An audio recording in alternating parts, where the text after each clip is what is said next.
Perhaps we need some outside universal threat to make us recognize this common bound. I occasionally think how quickly our differences worldwide would vanish if we were facing an alien threat from outside this world.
Good evening and welcome to Spaced Out Radio tonight. My name is Dave Scott, and we have one of my favorite people in the world tonight on the show. Lorien Fenton is here, and her hair looks absolutely stunning. So make sure you leave some comments below when you see Lorien about how good her hair looks tonight. We're going to get into super soldiers and much, much more. But first, we have to say hello to each and every one of you, including Kitty Caddywhack in the gold medal position. Mel WD-40 with a silver, Tim Mothman and his goatee sharing a bronze medal tonight. Jeff Steve Garvey is here. He'll hit a home run for you. Robert Lamoth, nice to see you. Thunderhead and Race Fan, nice to have you both here. Necessary Dialogue, how you doing? Mel WD-40 is here lubing us up for tonight's show because you always want to go into a show about super soldiers nice and smooth. You need that lube to make it happen. So thank you, Mel, for lubing us up tonight. Paulie Rotterman is here. Paulie Rotterman will be signing autographs after the show. Line up to the left of the studio, if you don't mind, to the left of the studio. Mama Catherine, mwah, I love you, my dear. I hope you're having a great, great night, and I know you're going to enjoy Lorien. I know you're a big fan, so this one we dedicate to you tonight, Mama Catherine. Carol Amerio, how are you? And B, nice to see you as we continue on with our roll call here. Luscious Jules and Shelley Heaton, thank you both for coming on in as we continue on with our roll call. There's Lisa Smith and Millennium, my man. AAO, how you doing? Nice to see you. Frankie B, thanks for coming on in as we continue on with our roll call. There's Operation Shutdown. If you wave at Operation Shutdown, he always waves back. Try it. You'll like it. I promise. All right. Scrolling on down, we have number 37 in your program tonight, starting in goal from Stockholm, Sweden, Lars Jansson. 2.27 goals against average through 12 games this season. He's doing very well. Very well. He's on Vezina pace. Athena, nice to have you here. Kurt M, nice to see you. And Candace, how are you tonight? Candace will be signing autographs after the show as well. Line up to the right of the studio, if you don't mind, to the right of the studio. Rose Demaray, how are you? Thanks for coming on in. Aussie Boss Tiger, how are you? Walter Kochabinski, good to see you.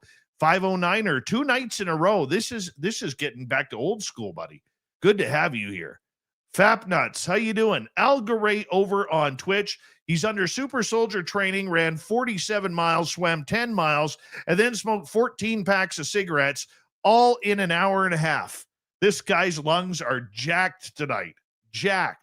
Warren Draken, how are you? As we continue on with our roll call here. Oh, that was a good one. That was good.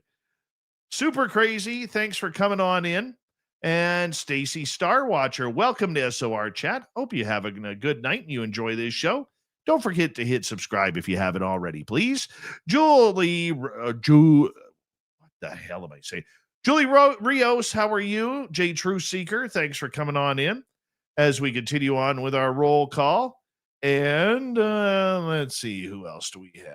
Well, let's scroll on down a little bit. Just a little bit more, shall we? little bit more, and a little bit more, and a little bit more.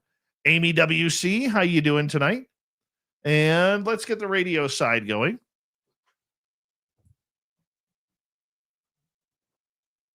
Hello and welcome to the radio and podcast side of Spaced Out Radio tonight. My name is Dave Scott.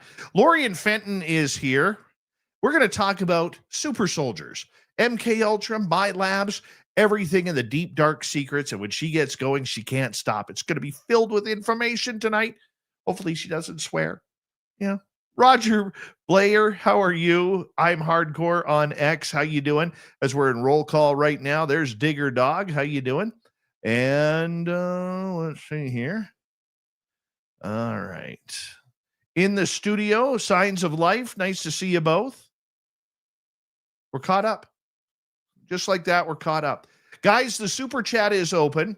It's a wonderful way to support what we do on this show on a nightly basis because, we work hard for you. And, of course, if you're new here, please hit subscribe, ring that bell. After the show, give us a comment. Give us a thumbs up right now because we got to try and break these algorithms that have been holding us back. Deb Rooney, how are you tonight? Much love to you. And you can shop at our Spaced Out Radio store. We do not have ugly swag, people. No ugly swag. So check it on out. Throw those horns up, everybody. Let's rock. Are you ready to hear your mystic voice of the night? It's time to wake up. He's here. Shush. Be quiet. He's ready for you to listen. Let's point our ears towards the little cabin in the woods, where together, my friends, we own the night.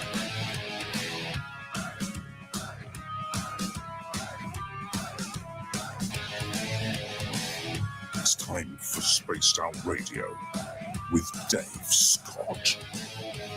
From the mountains of central British Columbia to you listening around the world, this, my friends, is Spaced Out Radio. I am your host, Dave Scott, sitting in the captain's chair of SOR headquarters. We welcome you to tonight's show on our terrestrial affiliates around North America, digitally on every major podcast network. Our website, spacedoutradio.com. We have a plethora of features for you. Rock out to Bumblefoot. Read the news wire. Check out our swag as well. You can follow us on X at Spaced Out Radio, Instagram at Spaced Out Radio Show, and on Patreon in the Space Travelers Club. Tonight's show is brought to you by Chive Charities. Help make the world 10% happier by visiting Chive Charities today. You can find them on our website.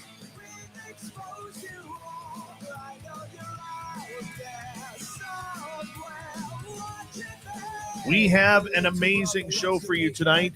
One of my favorite people in the world, Lorien Fenton, is here to discuss super soldiers, MK Ultra, Milabs. It's going to be a controversial show tonight, but it's going to be fun. Then in hour number 3, Swamp Dweller will join us with another creepy story.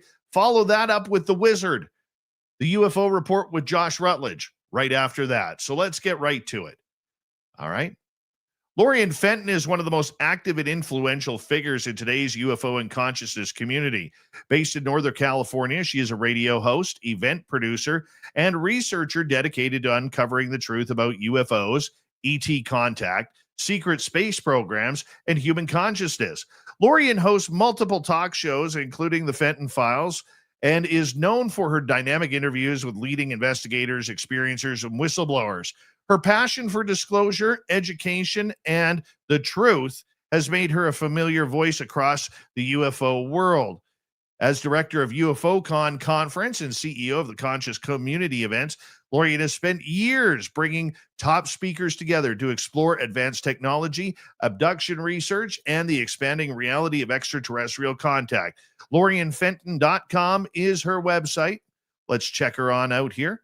Lorien Fenton, my good friend, that beautiful smile. How are you? I can't believe that was a grok bio, wasn't it? No, it was total Chat GPT. Okay. I was going to say, because God, I didn't even know about half of the things I've done, but Chat GPT apparently does. So that's pretty cool. I'm telling you, I was extremely against AI like 6-8 months ago. And then I started to dabble. And I will tell you, it is making my show so much easier to produce. So much Yes. easier to produce. It's fantastic. Yes. It's really helped me a lot too, especially at work and also just, trying to get things together for UFO Con. It's really helped a lot. So yeah, no, I was against it too, and I'm still against it in some ways, especially when it ties in with the economy and banking and things like that. I don't particularly like that, but hey, you know what? We don't have a choice in the matter at this point. So what can I say? Very We're true. stuck. Very Yeah.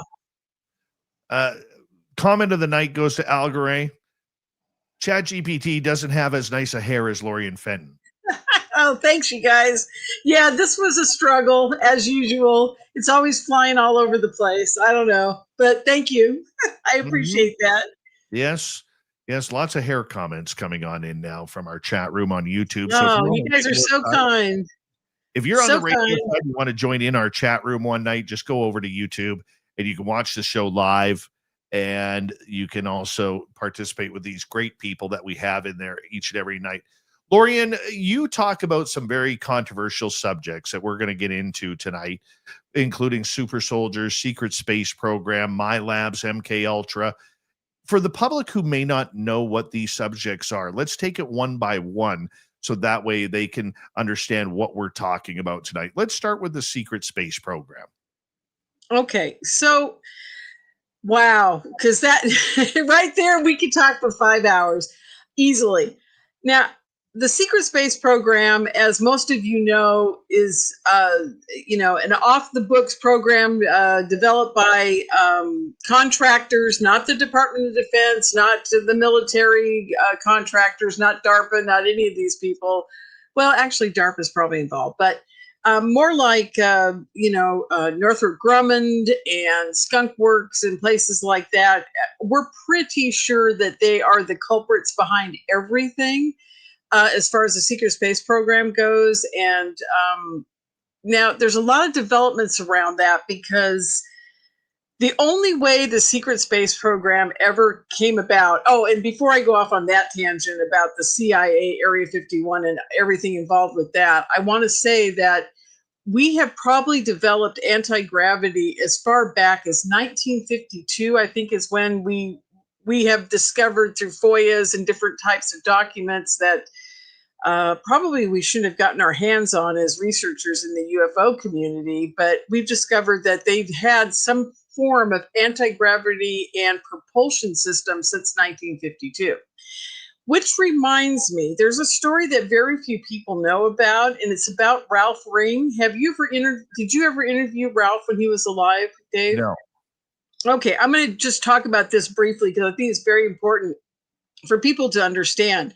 Not just the aerospace industry is developing the secret space program, triangles and UFOs and advanced aircraft and those type of things. But way back in, it was 1974, I believe. I might have my year completely wrong. But there was a gentleman that was the protege of Tesla that was working in Apple Valley, California, and he had a lab. And, it was this house. It was in a big barn or something along those lines. And he hired a gentleman that was a research and development engineer by the name of Ralph Ring. And one other guy, which I can't remember his name right now, folks. You'll have to look up the story and see who it was. But long story short, they built a UFO and they actually got it to function and work. But the interesting part about its functioning and how it worked was that when you were inside of the spacecraft, you didn't even know that you had traveled because of what they call a temporal time shift. And this is something I wanted to talk about tonight, is time travel, but we'll get there. So long story short, Ralph is in this thing and in this UFO that they built, and a police officer saw it fly down the valley.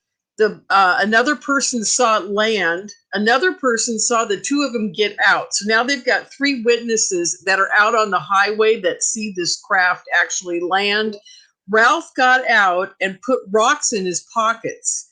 And then he got back in the ship with the other guy, and they flew it back to the barn or wherever they're at. And they open the door, or the guy opens, Tesla's assistant opens the door and says, "How was your trip?" And they go, "We didn't go anywhere. What happened?" So there was a mind control factor to their whole trip that is very interesting because of the going into a slightly different dimension. And that is how I believe the UFOs travel, and they actually push through time.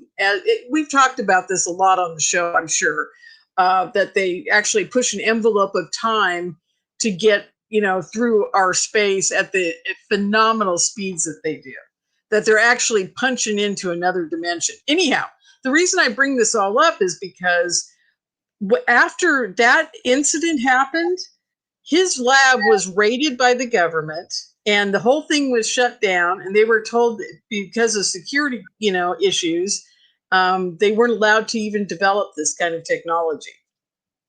So that, I believe, was one of the big breakthroughs. They had it since 52, but I think by 72 or whenever they did this, I think that was a big breakthrough for the DARPA and the government and Skunkworks and whoever else was involved. And I believe that was when they actually got to the point where they could travel like so fast that you blink your eye and they're gone. Because I believe that they touched upon that time, temporal, other dimensional type of propulsion. So that's just my thought after doing all the research all these years. That was the only story that stuck out to me of all of the ones about the secret space program and developing the crafts and all this, that stood out as one where they actually punched into what an ET would be doing, So I thought I'd bring that up. Now, as far as what we have as a secret space program, I'm telling you, folks, we've got stuff that's so far advanced that it'll rock your world. I'm going to explain about the black triangle I saw. I was at my MUFON meeting, and somebody said to me, and here's the funny part about it. Dave, have I told this story before about how that triangle appeared? No. Okay. How much time do we have? Oh, we got 12 minutes. We got lots of time. Okay, great. So it's November of 2014, and I've been doing the MUFON meetings for 3 years at that point. And I was having a lot of financial problems that year. And yeah, it was bad. And that morning, I couldn't even afford to buy cat food. It was a bad year, okay? And I was driving to my MUFON meeting, and I'm thinking to myself in the car, this is it. I'm going to quit. I'm never going to do this again. It's over. I'm done, okay? And I meant it. I was really serious, and I was like, I could feel a shift in my whole, spiritual world, and it was a real major decision for me. And I got to the meeting, and we had the meeting, and I thought, okay, I'll do one more. I'll do the December Christmas party, and that's it. We're done, right? I didn't announce it, but we all go out to dinner afterwards, and we're having dinner, and somebody said to me, "Hey, I just got a night vision goggle. Do you want to go look at UFOs?" I said, "It's freezing cold outside. I don't want to go look at UFOs." And they said, "Well, we're going to go back to the senior center into the parking lot, and we're going to set up the camera." They were trying to attach it to a video camera or something. And I said, "Well, you can't go there because I've got the key and I've got a contract with the city to be there. And if you guys all go there without me, the police could come by and you guys could get in trouble. And, it's late." And they said, "Well, will you come with us?" And I said, "Oh, okay." And here I am thinking I'll never see these people again in a couple of weeks, right? It'll be the end of it. And so I begrudgingly kind of went along, and I'm freezing cold, and they're out there. We're in the parking lot, and they're out there, setting up the camera and all this. And I'm thinking to myself, wow, I've done this all these years, and I've seen a lot of UFOs, but I've never seen one really like close up or really, really close up, And suddenly a giant, I mean, we're talking huge, like a football field size UFO appears in the sky right above us. And it's a black triangle.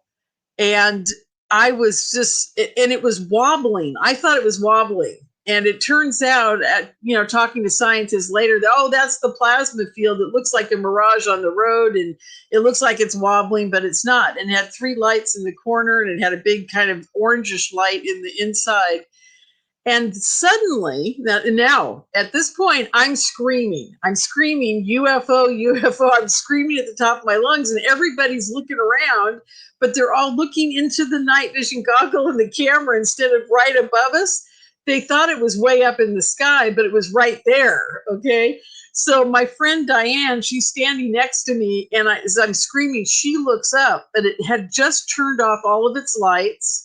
And then I blinked, and it had gone from this position to that position in like a fraction of a second. And then it took off at breakneck speed, like so fast that, it was gone in a blink. And I was like so shocked, and I was like, oh my God. And in that moment, Diane says to me, hey, aren't you happy you've seen a big black triangle? And I'm like, no, because now I'm probably going to get, and I didn't tell her what I was going to quit the whole UFO thing, but I'm thinking to myself, well, God has a funny sense of humor because he shows me this UFO just so I keep doing my MUFON meeting, right?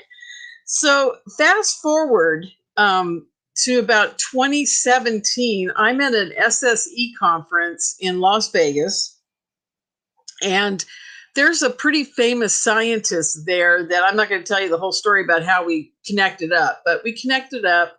And he's on the phone with somebody, and I'm talking to Melinda and another scientist, and we're talking about big black triangles. Right. And at this point, Lorien knows we have a secret space program. Lorien has been friends with Mark McCandlish, who discovered was friends with the guy who found the ARV, and I'm good friends with Michael Schratt, and we just know there's a secret space program, right? But will any of the scientists in the community ever admit it? Heck no. They're never going to, they're not going to come out and say, like, Hal Puthoff, Eric Davis, and all these guys aren't going to go, oh, yeah, we've got a secret space program. Yeah, we've been hiding it from you all these years. So I'm standing there talking to them about triangles, big black triangles. And I said to them, I told them the story real quickly. And the scientist guy looked up at me because he was sitting down, and he looked up at me and he says, was it ours or theirs? And I'm like, it was ours. And he goes, how do you know? And I said, because I didn't feel any like connection like I did with the triangle over the house in Anaheim in 2011. And he goes, oh, okay. That's all he said, guys. I mean, and I walked away from that thinking, did I just get verification that we have a secret space program? I think I did. Even Melinda said, oh my God, I can't believe he said that to you. So, it was a pretty damning moment for, the powers that be. They absolutely have a program. They have machinery or UFOs or, propulsion systems that are so far beyond what we can imagine that they've been hiding from us all these years, which also, Dave, as you know, ties into this whole disclosure movement we've got going on right now. Very much. And so. yeah, and so and also the stories about what we're going to talk about tonight about the mind control, the super soldiers like, Jake Barber and all these people that have been out there doing this stuff for years and years. And what people don't understand is that there is a huge connection between the CIA, the Department of Energy, the Navy's naval intelligence, and there's one other company. I'm still trying to vet this other organization. I think DEI is involved as well. Or is it DIA? I can't remember. Who did John Ramirez work for? He was CIA. Oh, was he? I thought he was DIA. No, CIA. Oh, okay. Okay, I get everybody's acronyms mixed up here, but bottom line is there's a huge connection between the mind control around the super soldiers and what they're doing. And what I think is super fascinating, if you guys listen to George Knapp and Jeremy Corbell's interview of Dylan Borland, he talks about how they treated him at a point where they were controlling his narrative around him completely. And that's the physical way they control you. But if you talk to people like, oh gosh, I'm trying to think, is it Hernandez? I can't remember if it's Hernandez, the guy that saw the ship out in the middle of the field and the guys are going to kill him. I think it's Hernandez, but I could be wrong. Herrera, maybe. Right. Yeah.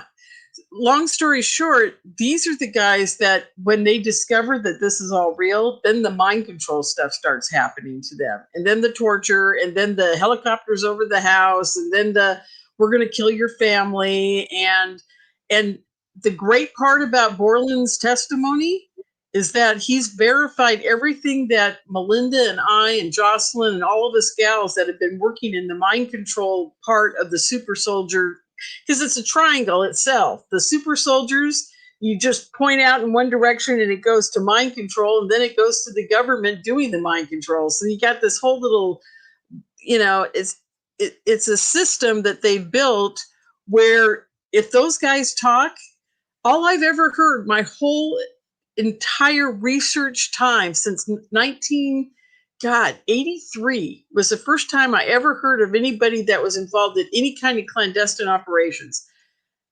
The first thing I heard out of his mouth was, I can't tell you everything because if I do, they'll kill me and they'll kill my family.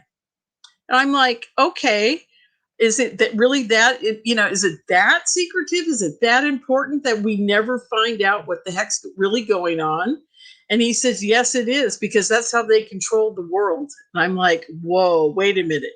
Are you telling me that this is a world global thing? And he goes, yes, it is.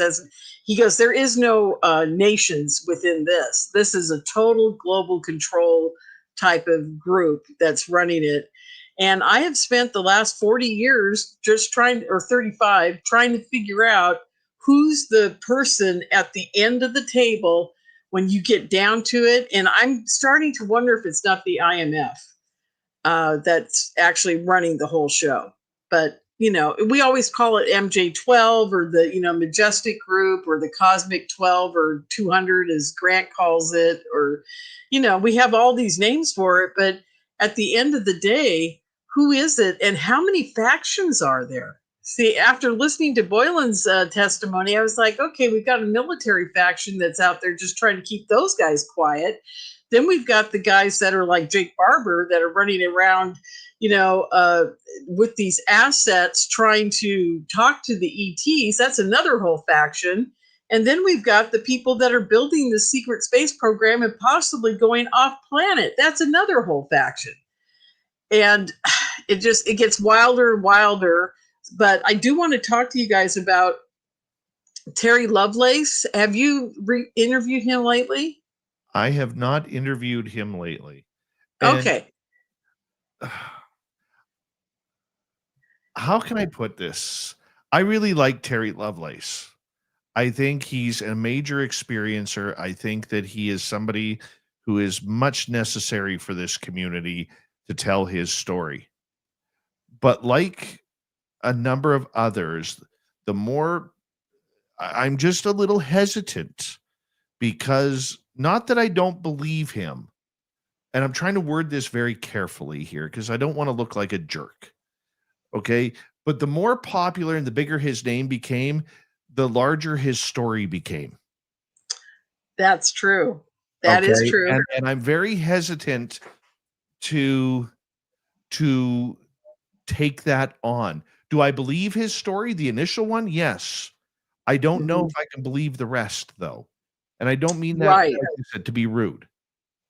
Yeah, no, I totally get it.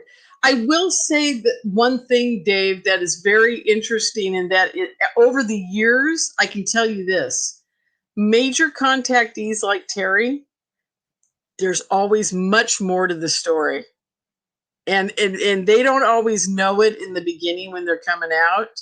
it starts coming back in pieces, or they're hypnotized and then they find out, I'm just playing devil's advocate here for him, that there's a great possibility that, thought. Let's talk Terry Lovelace when we return on Spaced Out Radio. Lorien Fenton is here, going a million miles an hour. You'll hear less of me, more of her, which is always making of a great show. This is Spaced Out Radio. We'll be right back, everybody.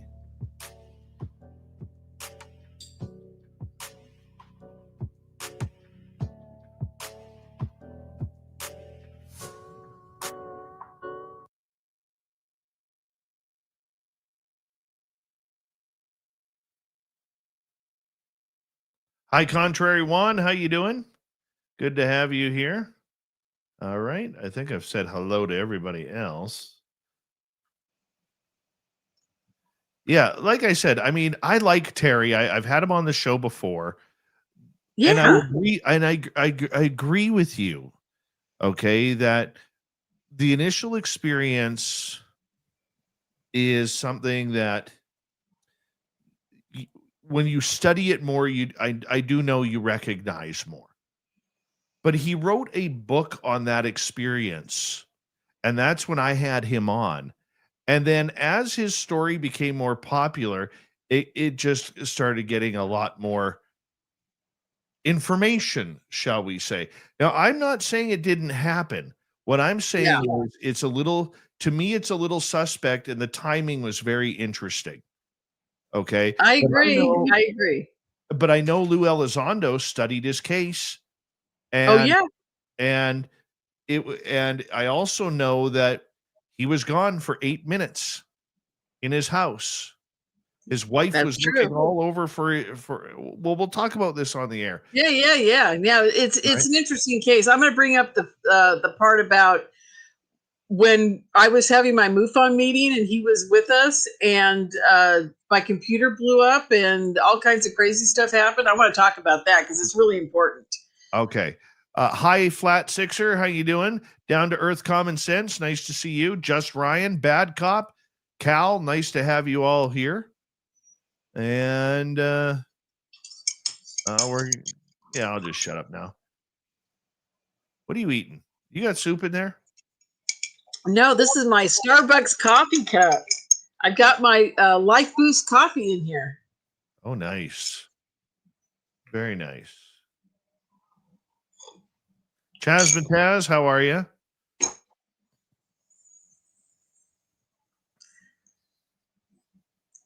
Uh-oh.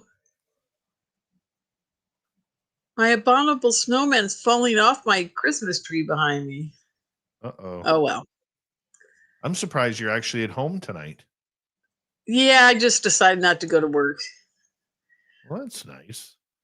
Hi, Athena. I like your new Bigfoot mask back there. This one? Yeah. It's not a mask. What is it? I had one of my listeners, the Michael Leger. He carved that for me out of a tree. Wow. A piece of wood. Yeah. He carved that. And there's a gnome right here. Yes, there is. Let me just zoom in.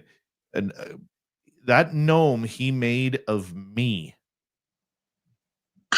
I love it. That is so cool. I love this thing. It's all one piece too. Oh my God. That is you. Oh my God. SOR. See how he's holding the microphone?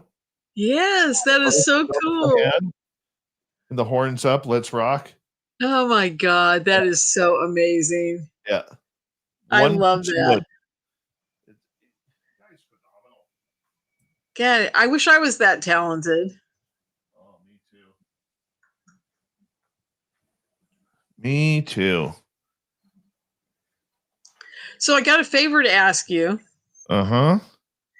I'm going to call Grant tomorrow. And if I do, will you fly down with him? Yeah, of course. Can you help him? Of course. Yeah, because that might make a difference on whether he says he's coming or not. Yep. Nicole, I was talking to Nicole Sackich before the show.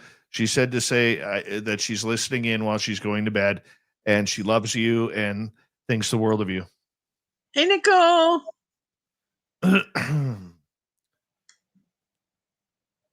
right. We got about a minute. Snowed here today. Oh my God. Is that early or is that normal? Right on time. Right on time. The mountains are all glistening white right now. I love it. I love it. I love it. It's cool. How's your son's hockey going? Good. They play Saturday, practice Sunday. Oh, good. My Sharks are actually winning again. Finally. Yeah, because you got Macklin Celebrini. You bet we do. Good Vancouver kid. Yeah, he's great. I love that kid. Oh, yeah. Thank you tonight to our lone super chatter. Her name, Amy. Thank you very much, my dear. Super chat is a wonderful way to support what we do. And, of course, shop at our Spaced Out Radio store and our website. No ugly swag. None whatsoever. Let's go.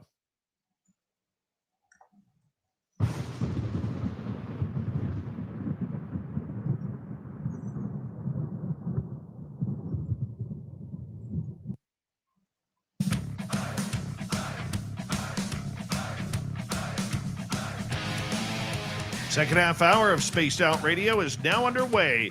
My name is Dave Scott. Thank you very much for tuning us in, as I know you enjoy the woo as much as I do. Lorien Fenton is our guest. We'll get back to the Super Soldier talk here momentarily. But first, we want to remind all of you that if you miss portions of this show or others, check out our free archives on YouTube or any major podcast network. Our website, spacedoutradio.com. We have a plethora of features for you. Rock out to Bumblefoot, read the news wire, check out our swag as well. You can follow us on X at Spaced Out Radio, Instagram at Spaced Out Radio Show, and on Patreon in the Space Travelers Club.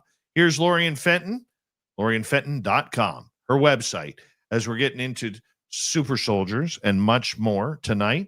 And you wanted to talk about Terry Lovelace and his case. Yeah, I did. Because Terry was my MUFON guest and got the sound fixed. Great. Okay. So Terry was my guest for my MUFON meeting a few years back, and we were talking about his abduction, and there were about 40 or 50 people in the room, and I had him on Zoom. Everything was going great. And then at one point I said to him, and I think this was the very first time he even remembered that this happened. I said, were there any human beings on there that looked like military personnel that were working with the ETs? In other words, were there super soldiers on that big triangle with you? And he said, oh my God. And he said, I now remember. I looked, all I could do was move my eyes. That's what he said. I'm standing there. All I can do is move my eyes. But now that you mention this, I looked over to my right, and there were 4 people, and they were in, I think, orange jumpsuits with some kind of insignia. And they looked, and he said, I think he said, now don't quote me on this, folks. You'll have to ask Terry about it. But I think he said there were 2 men and 2 women. And he said they had these blank expressions on their face, like they were just working. There was computers and what have you, and they were just working away.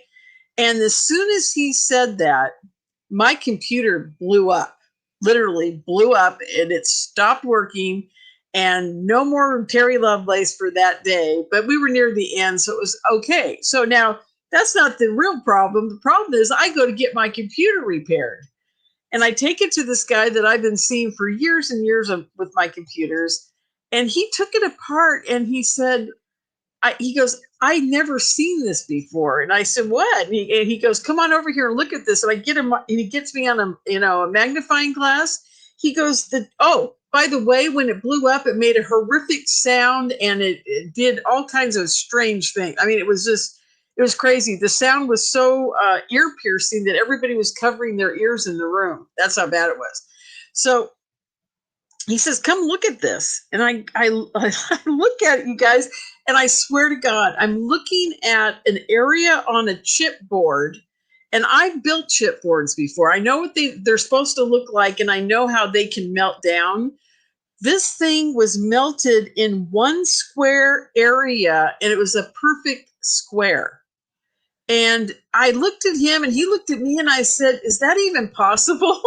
And he goes, "I've never seen this before. And I've been working on computers probably as longer than you have, because I've been working on them since 87, 85, something like that." And I said, "I've never seen this before. I didn't even know you could do that, in a meltdown situation." He goes, "It looks like it was actually attacked from the outside. Or if it was attacked from the inside out, it had to be a specific code to melt that chip." And he goes, "I don't know how they even did it." So, you guys, I'm just telling you, something so bizarre happened. And I've talked to 4 computer guys since then about what that was. And I explained exactly what happened. And they said, "It sounds to me like they have some kind of sonic built-in way to destroy chips that we're so unaware of that the military probably controls." They said now China is developing similar things like that, where they can destroy chips with a signal through the Wi-Fi. He goes, "So it sounds like it's kind of a precursor to what the Chinese are doing right now." He goes, "But no one's supposed to know about this stuff." I'm like, "Oh, okay." So, but this was back in 2017 or 18, Right. something like that. So God knows, it was very crazy. But why did they target Terry, and why in that moment? That's what I wanted to know. Whether, because obviously he wasn't supposed to talk about it. Do you believe that everything that we do in ufology is being monitored? Or do you think that is more a fun paranoia that we love to conjure up? I would venture to say, do you know who William Binney is? Bill Binney? William Binney, NSA whistleblower. Yes. He's a friend of mine. And I've had several conversations, not specifically to ufology, but to all whistleblowers and all NSA whistleblowers and Snowden. And, I've interviewed him several times. He and Catherine, his wife, have been on my radio show. Long story short, he told me that Echelon has been scraping for all these different groups information over the internet since 92. So if you're a major researcher or anybody in ufology that, is at a Dave Scott level or a Lorien Fenton level, not just a guy that, goes to the meetings or, just hangs out, unless you're part of the programs, and they monitor everybody who's part of a program from the second you get up until you go to bed at night. I mean, you are completely monitored, and I would doubt they monitor you when you're sleeping too.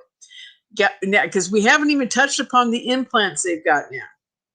The implants now are absolutely insane, and everything I do, I am convinced that everything in my body is being monitored on a 24/7 basis. They know my heartbeat, they know my respiration, they know if I'm sick, they know everything. And I would doubt that they know yours too, Dave. And anybody who's a contactee, you are being totally monitored on every level. Because you can remember, the ETs have total control over all of this, all of your bodily. They know where you are at every moment. They know what you're doing. They know everything about you.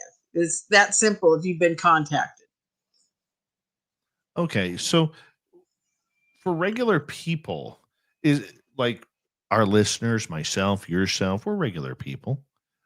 Do they do it just because we are contactees, or are they doing it because we're a guide to the information of what's being talked about? Because I do know my show is listened to.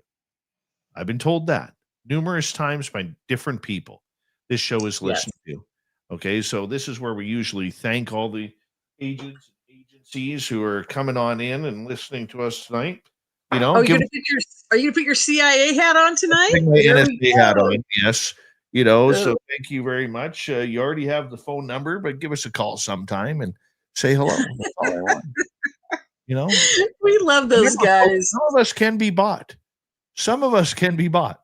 Yeah, hey, look, I've been waiting for the paycheck. I'm telling you.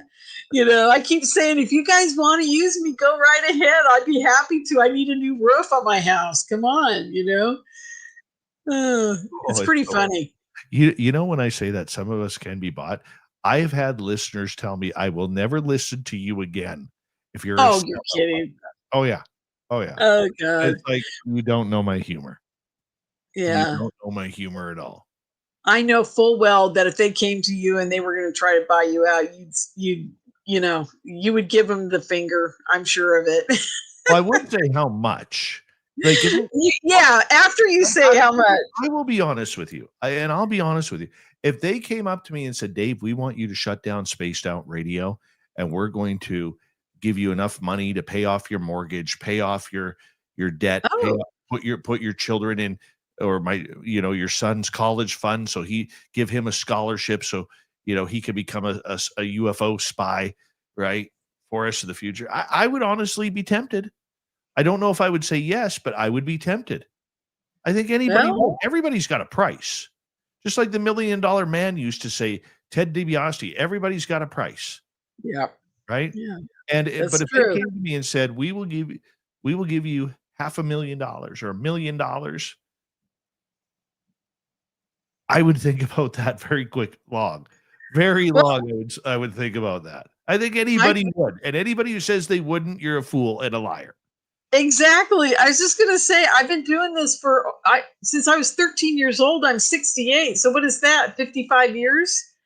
Not once have I ever made any money off of it.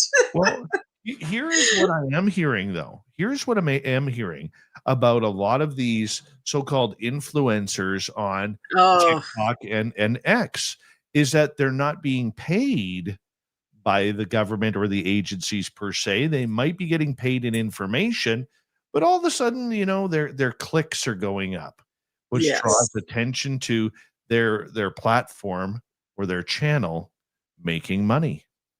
Yeah. Oh, you bet. You bet. Yeah, because I just laugh because I've been on radio now for almost 15 years, every week, sometimes 2 and 3 times a week, depending on how many different networks I'm on. And not once have I ever been able to get higher than the lowest of low on YouTube. I stopped doing YouTube because what's the point of having, 2,000 followers and it never grows, you know? And you can try every algorithm, you can try everything you want, and you can pay to have someone do it, and you can go on Facebook and you can do everything in the world, and if they don't want you up there, you're never going to get up there. It's to the top of the echelon, and it's that simple. And there's no reason why my show, when it first came out back in the 2010, 11, 12, it was really cutting edge. I mean, I was at huge conferences, interviewing some major people in the field, and I did some really crazy stuff back then. I mean, I had a whole show on sex with reptilians. And I was told later that there were people at the agency that were listening into that show that were just mortified that I was talking about this on air. Okay. I have been followed for a very long time, and we do know that my show is monitored, so just like yours. And but I've never gotten anywhere. But believe me, they listen in every week because they want to know what I know and who I know, and how it's all playing out. And me, Dave, I always have to tell the truth, and as best I can, and even if it is at the disparaging somebody who deserves it, right? So so that may be why that I've not gotten anywhere. But there's no excuse for you not being at the top of that chart, because your show's fabulous. You've been here doing a great job, and you've interviewed people very fairly, and there's no reason. Let's get into MK Ultra. What is this program? Well, okay, this goes way back to right in World War II, paperclip. They brought Joseph Mengele over through the paperclip program, and he was alive for a very long time. one of the things that he was working on that they never talk about, if you look at the history of Joseph Mengele, they talk about the twins and the genetic work and all that stuff. What they don't talk about is the mind control aspect. They did torture in those camps where they were trying to torture people into absolutely becoming a blank slate so that they could reprogram their mind into being a good little, Hitler follower or whatever. And that was one of their main goals at the time. And they were working with the eugenicists out of America at the time and in England and MI6 and MI5. And this whole program was just, again, trying to get control over the population as best they could. And mind control seemed to be their favorite way of doing it. And with that comes Joseph Mengele and 2 or 3 other guys. And I don't have their names in front of me right now, Dave, but I have done the deep dive on this and I can't remember, but they were German scientists that were also into the mind control. And they might have been, they were a little fringe. They were more into the psi abilities of people doing PK and reading minds and telepathy.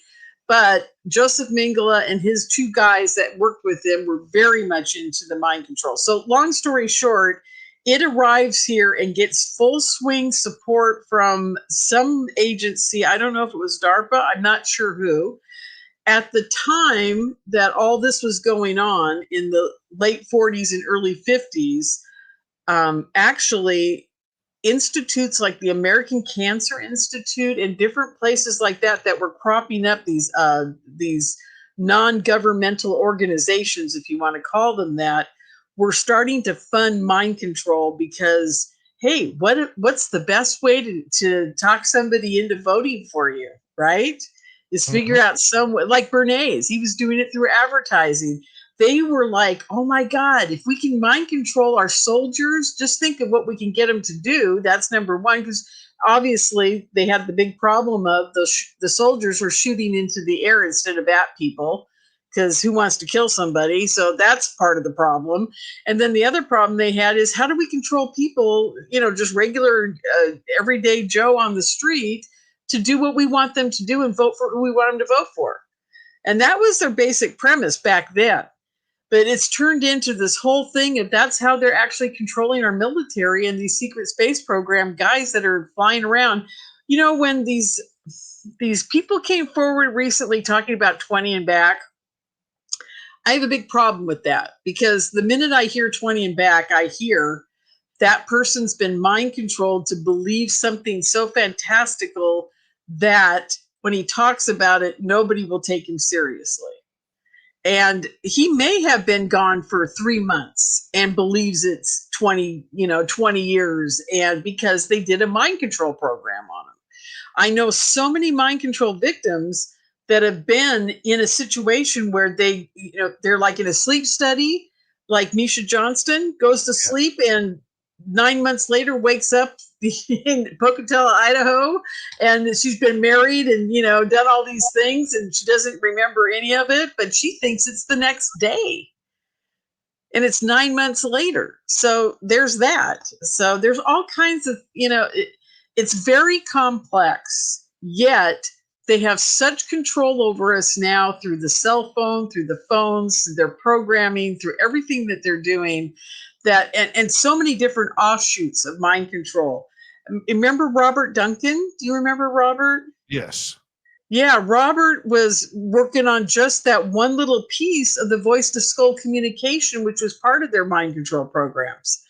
And, that whole Jesse Ventura episode about mind control, man, if you guys watch that, if you just believe it, that'll change your whole worldview on what the evil people on this planet are doing to us. And I hate to say this, because I never thought I'd say this, Dave, but I'm going to say it. The people that are running the secret space program, in some weird way, they kind of have to mind control the people that are working for them and doing the deeds. Because if they don't, I don't know what these guys are seeing and what they're doing. And it could be so horrific that they may never come out of it again. Maybe the mind control is keeping them safe from themselves. That's the only thing I can think of for the good part of what could come out of it. But, I don't trust these guys as far as I can throw them for doing that to people. And then also, there's one other aspect I don't think I've ever talked about on the show, and that is that they usually do program most of these super soldier people to kill themselves eventually. That's part of the programming. And it's very easy to program someone to get to that state. That is the easiest thing to do. Let me interrupt you right there. So we have about 4.5 minutes to go. For people who may not understand about the super soldier program, if we put it on a movie episode or a movie screen, you'd be looking at Jason Bourne. Jason Bourne would be like a Manchurian candidate type super soldier that doesn't feel much pain, has totally been mind controlled through torture, through training, through hypnotism, everything. So that's kind of what we're looking at and talking, that this is a real aspect, is if you look at the Jason Bourne movies. Correct. And here's the interesting part. They take that whole person and they push them off into the UFO program. And they're usually military people if they're involved with the UFO aspect of this. I had a very interesting person tell me 25 years ago how they developed these guys. When you're in boot camp and you're one of the higher elites, you're more intelligent, you're high IQ, you're going to maybe what do they call that? Officers classes or whatever. They get all these guys in a room, they turn up the heat, they get a guy in front of them talking in a drone aspect for, hours and hours. The first ones to fall asleep are the guys they pull out, they put them in the mind control programs, and then they put them on the big black triangles. That's how it works, because they're easily hypnotized. Where do they park these black triangles? God, if I only knew. I have an idea. I think there's some in Sedona still. I think that the base that Melinda discovered and her and Jeremy were working on, exposing, I believe that there's many out there. And trust me, you've heard their stories, right? About all the military guys out there in the desert and popping up out of the bushes in full camo gear. It's like Area 51 on steroids out there. Anyhow, I believe they're out there. They're also in several other bases. And there's one base up in Mendocino, California that I've been told not to talk about, but I'm going to anyhow. And I know that they're up there. I know for a fact. What if they don't land? Sometimes they don't need to. Yeah, they really don't need to. They do land on occasion, though, because there are points where they have to for different reasons. I've been told that by somebody I can't talk about either, because he's afraid they're going to kill him. But definitely, they do have to land at some point in time. Yeah. But here's an interesting thing. It's interesting you brought that up. There are smaller craft that come out of them that land at the bases and take these guys home, like a Jane plane out of Las Vegas to Area 51. That doesn't surprise me. Yeah. That's an absolute fact, too. Now, these craft, in your opinion, or do they have the ability to travel to places like the moon and Mars? Oh, absolutely. Yeah. I'm not sure how far out they're going, though. Maybe they've only got that kind of distance. I don't think they're going to Jupiter or Saturn. I mean, what's the point of it? I do know that we have a type of facilities on the moon, and we also have some on Mars, apparently. Now, I don't know about the Mars as much as I know about the moon, because between John Lear, Niara Isley, and 5 other people that I've interviewed over the years, I'm pretty convinced we have a moon base. And I'm pretty sure we have a Chinese base up there as well. Have you heard about that? I don't think China has a base. I think that they are trying to get one. Oh, okay. Yeah, they've been popping up a lot lately in my research. And I was quite surprised because the people that were telling me about it, they had not brought that up before. And these are all people I've known for a long, long time. So, Yeah, I find that very interesting. The fact that I often wonder if we have these craft, because my insider told me about the black triangles. What if they don't land? Hypothetically, if we're talking yeah, about these things, what if they don't land? And yeah. that made me think, well, they'd be the perfect shuttle. They'd be the Oh, perfect yeah. shuttle to the moon or wherever else that they are going. Lorien, I'm going to get you to hold on right there. Hard to believe we're through 1 hour. We're going to continue on with Lorien Fenton, secret space program, super soldiers, MK Ultra, Milabs, and everything else in between. LorienFenton.com is her website. And we will be right back with hour number 2 next.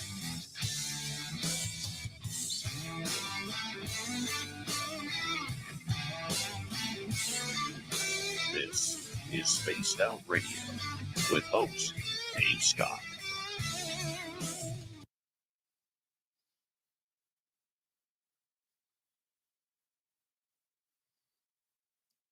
All right, Lorien, we're going to take a 5-minute break. I will be right back. I'm going to put you in the green room, okay? Okay, perfect. All right. Be right back, everybody.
I am back.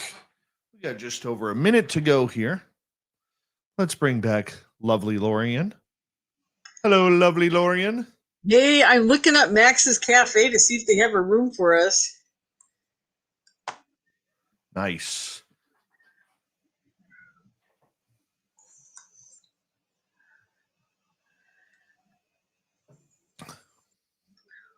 By the way, just in case, because I know it's happened the last couple of years, just in case, I will have a presentation ready on Flight 21. Oh, perfect. Okay. Okay, so just in case you need it. Yeah, there's always that one person who doesn't show up. I don't know why that is, but I know. I've been there. Big thank you tonight to our lone super chatter, Amy. The super chatter is the best way to support what we do. Join our YouTube membership. And if you want to support us, you can shop at our Spaced Out Radio store. Join us on Patreon. Yeah, let's get it going. We got like 5 seconds.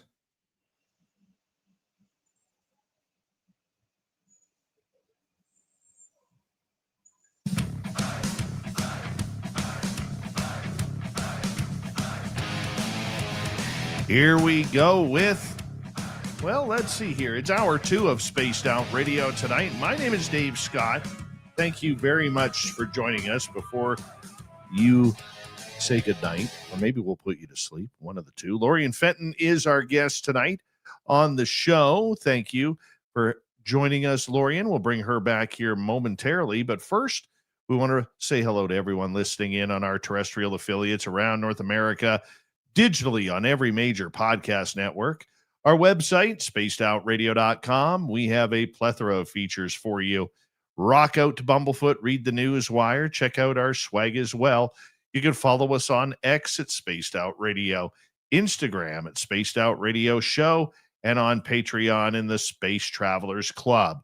The Desert Clam has set the password for tonight in the SOR Space Travelers Club, Sebastomania. Sebastomania is your password. Use it wisely, Space Travelers, as the Clam sets the password each and every night right here on Spaced Out Radio. Let's bring in Lorien Fenton. LorienFenton.com. She is also the queen of UFO Con in San Francisco. And when is the 2026 event going to be going on? That is March 20, 21, and 22. And Dave Scott will be with us again this year. I'm so excited. He's our dynamic duel of MCs with Robert Perala. And Abduction Whiskey flows at our conference. Don't you think, Dave? I have my bottle right here. Oh, you do? Let's see. There we go. Abduction Whiskey, the best whiskey in the whole world. I'm telling you, folks, it's really good. Apparently, everybody loves it. It's won a lot of awards. Anyhow, they're one of our sponsors. I have to get a hold of Ryan because I know Ryan wants to do something with our show. Oh, yeah. No, he's great. He's going to be doing something with my show, too. You know, production question for you. How are you getting away with doing whiskey? Because I just was told I can't do them on one of my shows because they're alcohol. Well, I have a YouTube channel. So our radio audience. Oh, okay. So that's how you get it. Okay, so I can use them on my YouTube channel then. Okay, good. Thanks for telling me that. I didn't know. Absolutely. Yeah. Absolutely. Yeah, there's a way to get around that. And I think under the FCC guidelines, the time that we are broadcasting, I think we are allowed alcohol advertisement. It depends on the state. Yes, I think it does. And I think it depends on the network as well for some reason. I don't know. But anyhow, we'll see what happens. I have a new show that may be coming down the pike here pretty soon. And also, as far as the conference goes, can I tell everybody who signed up so far already? I would love it if you did.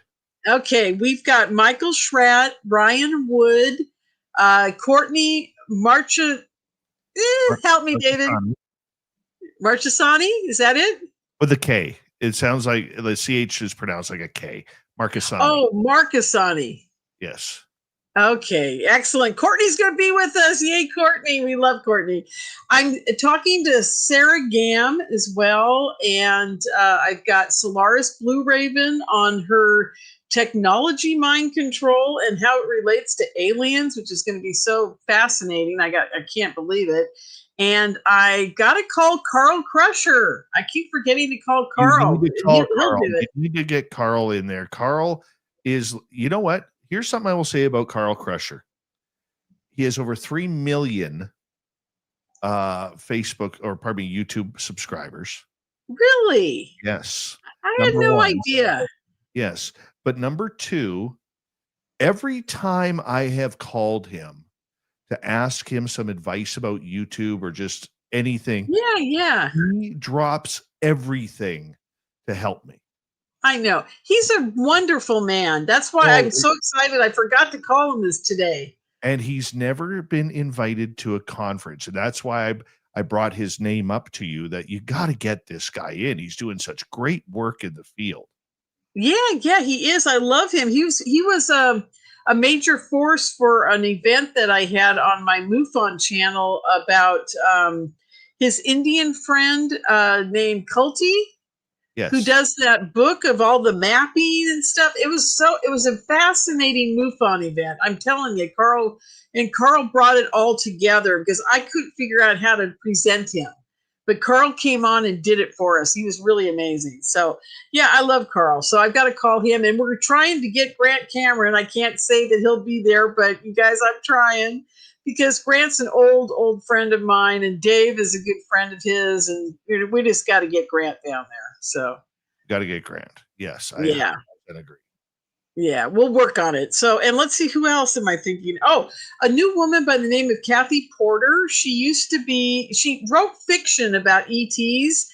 And then again, Dave, this is another story of a person who started realizing this is actually real. It isn't just made up. And it happened to her. Kathy Porter, she's written 3 amazing books that are like fiction based, but then she finds out that they're actually all reality based. And so she's quite interesting. And I've got a new guy named Blake Sinclair. He's kind of a wild man, but he has all these pictures that friends have given him over the years of UFOs and aliens. And he's putting them together in a presentation for us. So that'll be quite fun. So he's brand new to the scene. And we have, quite a few others I'm still inviting. And it's going to be great. So, and Michael Schratt's always amazing. Who knows what he's going to come up with this time. It's just, Michael has been presenting for me for 15 years that I can remember. And I've known him for at least that long, probably 20 years, actually. And every time he presents for us, it's like so jam-packed, so amazing, so new. And it's all the history of ufology. And everybody needs to know this stuff. They need to know the past in order to understand how these guys have taken us to where we're at today.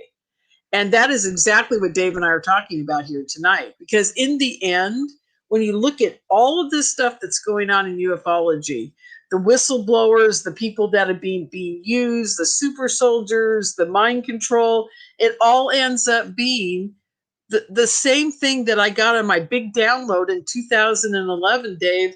The first thing they said to me during that download, when there was a triangle over the house in Anaheim, California, was, we can see through your eyes. We know what you're thinking. We know what you've done. We know what you're going to do in the future. And we're connecting with you, Lorien, because we want you to help us, defeat the side of this that is the bad side. And I was like, what do you guys, I'm in shock. I'm standing there and I'm getting this huge download, and it's all like within a fraction of a second. And it's like, I read a book. It's like the Matrix.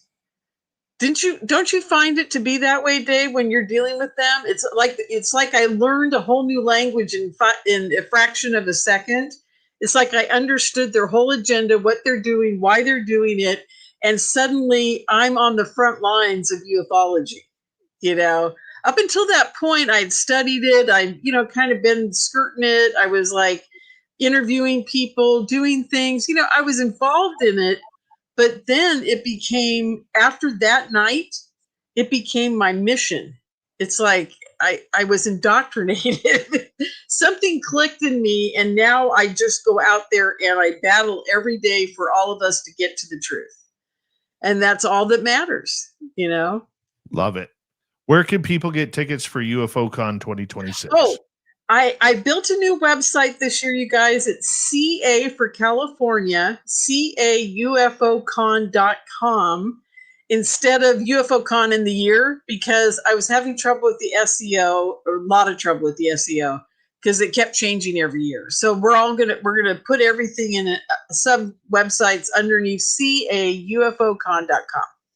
So that's where you go. Oh, and by the way, tickets are really cheap, $139 for a full weekend package, and then the hotel rooms are really cheap too. And there is a competing conference going on where one ticket alone's almost $450. So for $450 at another conference, you guys can stay at the hotel, have your breakfast given to you, you get free parking, and you get a ticket to the conference for the whole thing. And it's lovely. So, you know, and and everybody goes, Lorien, how come you're so cheap?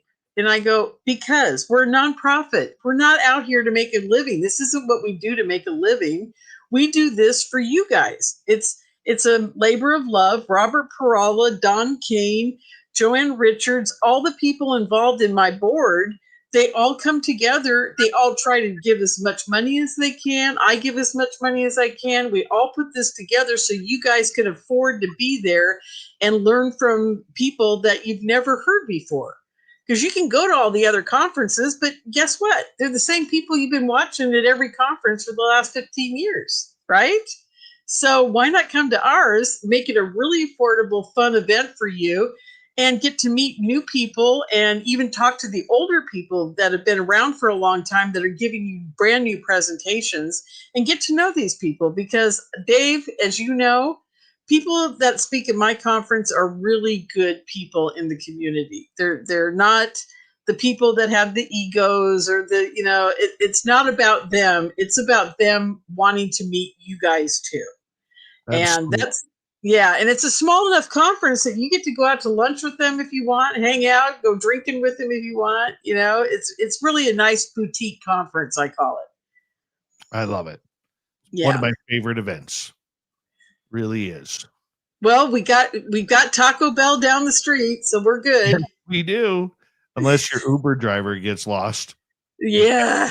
Can't find the hotel and shows up with your Taco Bell 40 minutes later. Yes. Or That was fun.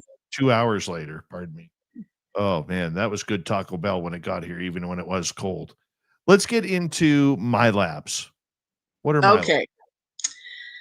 Milabs are what we call re-abduction, and usually this is the generic term for it. You've been taken by the ETs, whether it be the reptilians, the mantids, the grays, or even the beautiful, gorgeous Plagiarans and Plagiarans, whatever. You're taken by them, and then within 24 to 48, even sometimes up to a couple weeks later, you are actually re-abducted by a faction of the military. Now, it's still going on, but I would say that it was really active in the 80s and the 90s and the early 2000s. It's slowed down quite a bit from what I can understand. If you guys know anything any different, like if you guys are being taken, like if everybody's getting re-abducted after their initial abduction by a military group of people, please let me know. Just go to my website and type in the contact page. Just email me and say, hey, no, it's not slowing down. In my family, everybody's being re-abducted, you know, something like that. But it's not as much as it was because, and here's why I think so. Back in the 80s and 90s, the military was really at that point trying to hide everything they were doing. They were so paranoid about anybody finding out about the fact that they're developing these black triangles and, you know, spacecrafts like the sports model that Bob Lazar was dealing with. I mean, it was really hush hush. And anybody who was being abducted by ET, by the way, guess how the military finds out that they need to abduct you again. Yes, the ETs are telling them. The ETs are working with them and telling them, guess what? We just took these guys the other night. You want to re-abduct them again? Go right ahead. That type of thing. They know exactly who all the contactees were because the ETs were telling them at that point. And we found this out through Ghostwalker. Okay, I'm going off on so many tangents. I'm sorry, folks. But Ghostwalker was a whistleblower out of Area 51 that connected with, can't think of their names right now, but Robert O'Dean and I can't think of the other guy's name, but he was a prolific writer and a huge UFO guy. But anyhow, long story short, he was the first one that told Sean David Morton and Strange Universe TV that, yes, the ETs were in fact telling the military who the contactees were that they were taking and giving them lists, basically. So now the military finds out about all these contactees. They decide, well, we've got to find out what they're doing with the ETs and what the ETs have told them about us, and we just got to know what's going on. So there was a time where many, many, many of the contactees were being taken, and on a pretty regular basis. The second they were taken by the ETs, within 1 day to 2 weeks, they're taken again. And if they took a whole group of people, like if the ETs took 50 people, like Terry said that there were a whole bunch of people in his experience, they would go after all those 50 people within 2 weeks, and they'd all get taken, whether it was 10 at a time here or 20 there or whatever. They would re-abduct these people and they would interrogate them. And a lot of times, I got a great story around this. Can I tell it? Yeah, I met a conference in, I think it was 2016, International UFO Congress, I believe. Melinda and I are sitting in the back of the room, and this woman that knew Melinda, and I'd met her recently, came running up to us and said, "Oh my God, you guys, there's the guy who interrogated me on my Milabs." And I'm like, "What do you mean?" And she goes, the military guy who interrogated me." And I'm like, "What?" And Melinda and I are like, "What?" And so she says, "You got to see him. He's out in the hallway." So we go out with her, and they point to a major figure in ufology, and I can't say his name. And he was a speaker at the conference, and she is freaking out. She's like, "This guy, he practically tortured me." And we're like, "Oh, that's crazy." Now, after she leaves, Melinda takes me aside and says, "You're not going to believe this. She's the third person in 5 years at a conference that this guy was at that has come up to me and said, I was abducted by this guy. I was in my lab by that speaker." And I'm like, "Oh my God." So I'm pretty sure these women aren't making it. It was all women, by the way. And I can tell you these women were not making it up. They were traumatized when they saw this man. And pretty wild stuff. So this is the kind of thing they were doing back then. And what's even crazier is the people doing it were out in the open within ufology. And this is the 80s and 90s, pretty much, and early 2000s. It was pretty wild to even have that kind of experience happen. So, and then there is also the fact that there's a lot of underground bases around that are starting to, as we know, being discovered, like the one in Sedona that Melinda and Jeremiah have been working on that story. You've had her on about that, right? Yes. Yeah. Anyhow, and Jeremiah, it's amazing. I mean, that's the kind of thing that is going on in Sedona. And trust me, folks, the same thing is going on in New Mexico. And I know, and I can't tell you guys how I know this, but I'm going to give you an area. I'm going to say near White Sands, we have some kind of issue like that. And there are the one in Mendocino that I mentioned that I'm not supposed to be talking about. It's told to keep my mouth shut, but you know what? I don't care, because it's about time we start, telling people where these are at. I also heard from Mark McCandlish before he died that he was trying to figure out if there was one up in Redding, California. He was pretty sure there was. And I kind of agree with them. I think it was a little more north. I think it was up more towards Weed, California. But there was a portal that was opening up over Redding on a regular basis where these ships were coming in and out of, and many people in town were seeing them. So anyhow, so back to the Milabs, it's really important to understand that they really needed to figure out in the 80s and 90s what the ETs were doing with us. And I believe now it's slowed down quite a bit because they really don't need to take us now. They know what they're doing with us. As a matter of fact, they've developed all these programs like the one that Jake Barber was in of crash retrievals and using psionic people to interface with them. And so they're far beyond the MyLab stuff. Now, that doesn't mean that if you're a contactee and they don't know much about you personally yet, that they might not take you after a major abduction. Because they may need to know, like, oh, that person was kind of dormant, not on our radar for a long time. Maybe we should take them and try to figure out what they know, that type of thing. I believe that kind of stuff is going on, that it's kind of random now. And also, you got to remember, the mind control is so prevalent now with, your telephone and your cell phone and your TV and even the computer I'm on right now, that they can hear you just talking to your friend about your abduction and get as much information as they did in the 80s when they were taking people in vans out to Edwards Air Force Base and down into a dark dungeon somewhere with a reptilian, right? They don't need to do it anymore because we're all on Spaced Out Radio talking about our events, right? So they just need to monitor us and they get the information they need.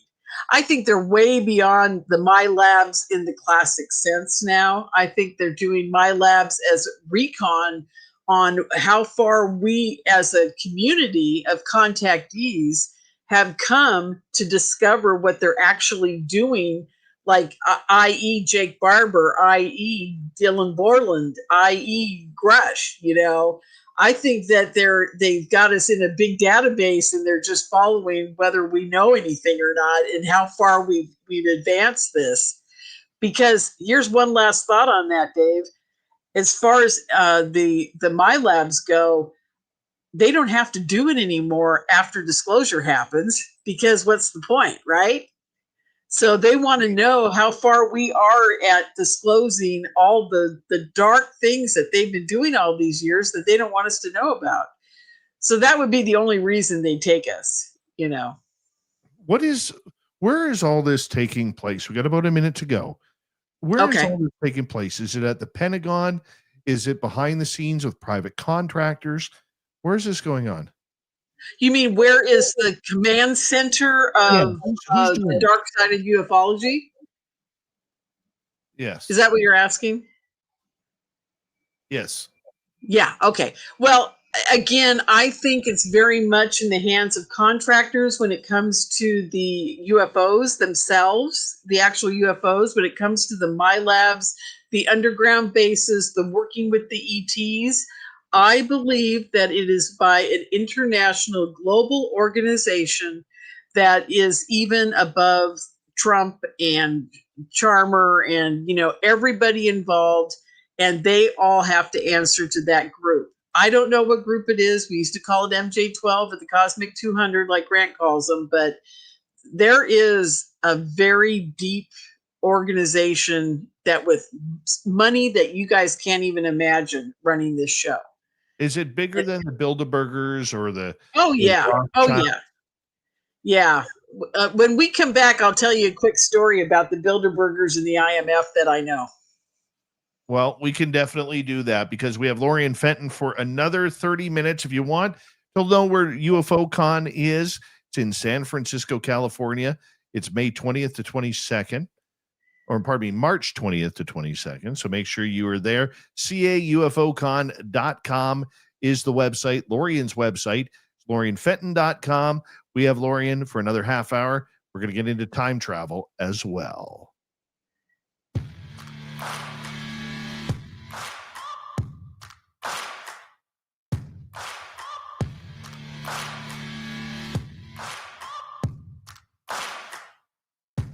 listening to Spaced Out Radio with your host, Dave Scott.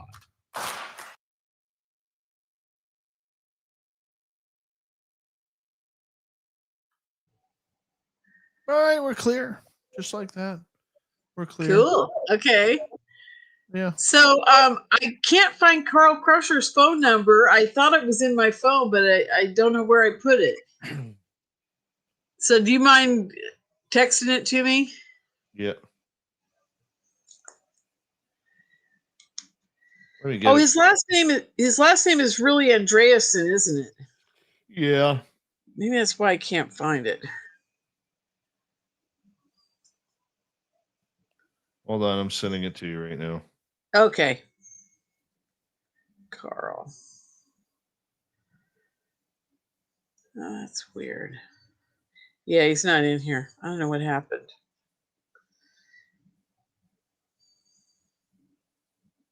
Okay, I just sent you his phone number. Great. Thanks a lot. Saves me a big hassle tomorrow going through every email I got from him looking for it. Problem. No problem. Yeah, he'll be fun to have, don't you think? Oh, yeah.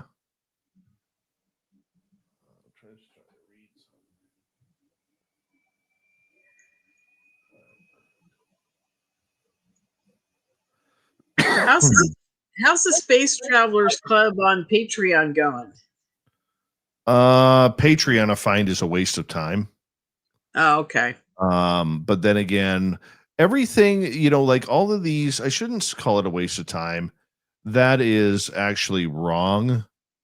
I find that a lot of this stuff, in order to do it properly, whether it's Patreon or TikTok or YouTube membership or anything along those lines, you really need to book in the time to do it. Yeah. And when time is at a premium, like with what I do, you can't be successful as you want to be. And the problem is you have all of these algorithms that are changing all the time, and it's just not conducive to, having to hold down a daytime career and then moonlight doing this, right? It literally allows you to you get what you put in. Yeah. And absolutely. Yeah. like I would love to expand my Patreon. I don't fully understand Patreon. I get the gist of it, but all of these sites, they want you to do work. And I get that. You need to put in the work because nothing's free. Okay. Yeah. Nothing is free. But if you don't have the time, you're not going to be successful. And that is one of those failures that I have. And, I'm not ashamed to admit it. Well, most people can hire somebody to do all that for them, and you and I can't. So, it's that simple. Oh yeah. It's like I've had syndication people call me up from these radio syndication companies. They're like, we have radio shows that are on 60 different markets, 80 different markets, 400 different markets. But before we get started, we need you to pay $3,000 a month, American. Yeah. Okay. Well, $3,000 a month American is about $4,500 Canadian. Right. This show does not make $4,500 a month. Yeah. And if I was making $4,500 a month, I wouldn't be worried about the syndication. I'd be looking more towards building up the platform a little bit more. Yeah, exactly. I totally get it. Yeah, I understand. Yeah, it's a pain, isn't it? Yeah, but what about those? You're involved with one of the programs that sends out all your social media every day, right? No, I don't have that, but like my podcast side does on Spreaker. Oh, okay, good. When I'm done, Yeah. it automatically distributes the minute I hit end, and then I post it. It's gone. It's gone to all. Yeah. We got 20 seconds left. We got one super chatter tonight. Amy, thank you very, very much for your love. Appreciate it. If you're new here, don't forget to give us a thumbs up. It really helps with our algorithms. Yeah, make a comment after the show. And here we go, everybody.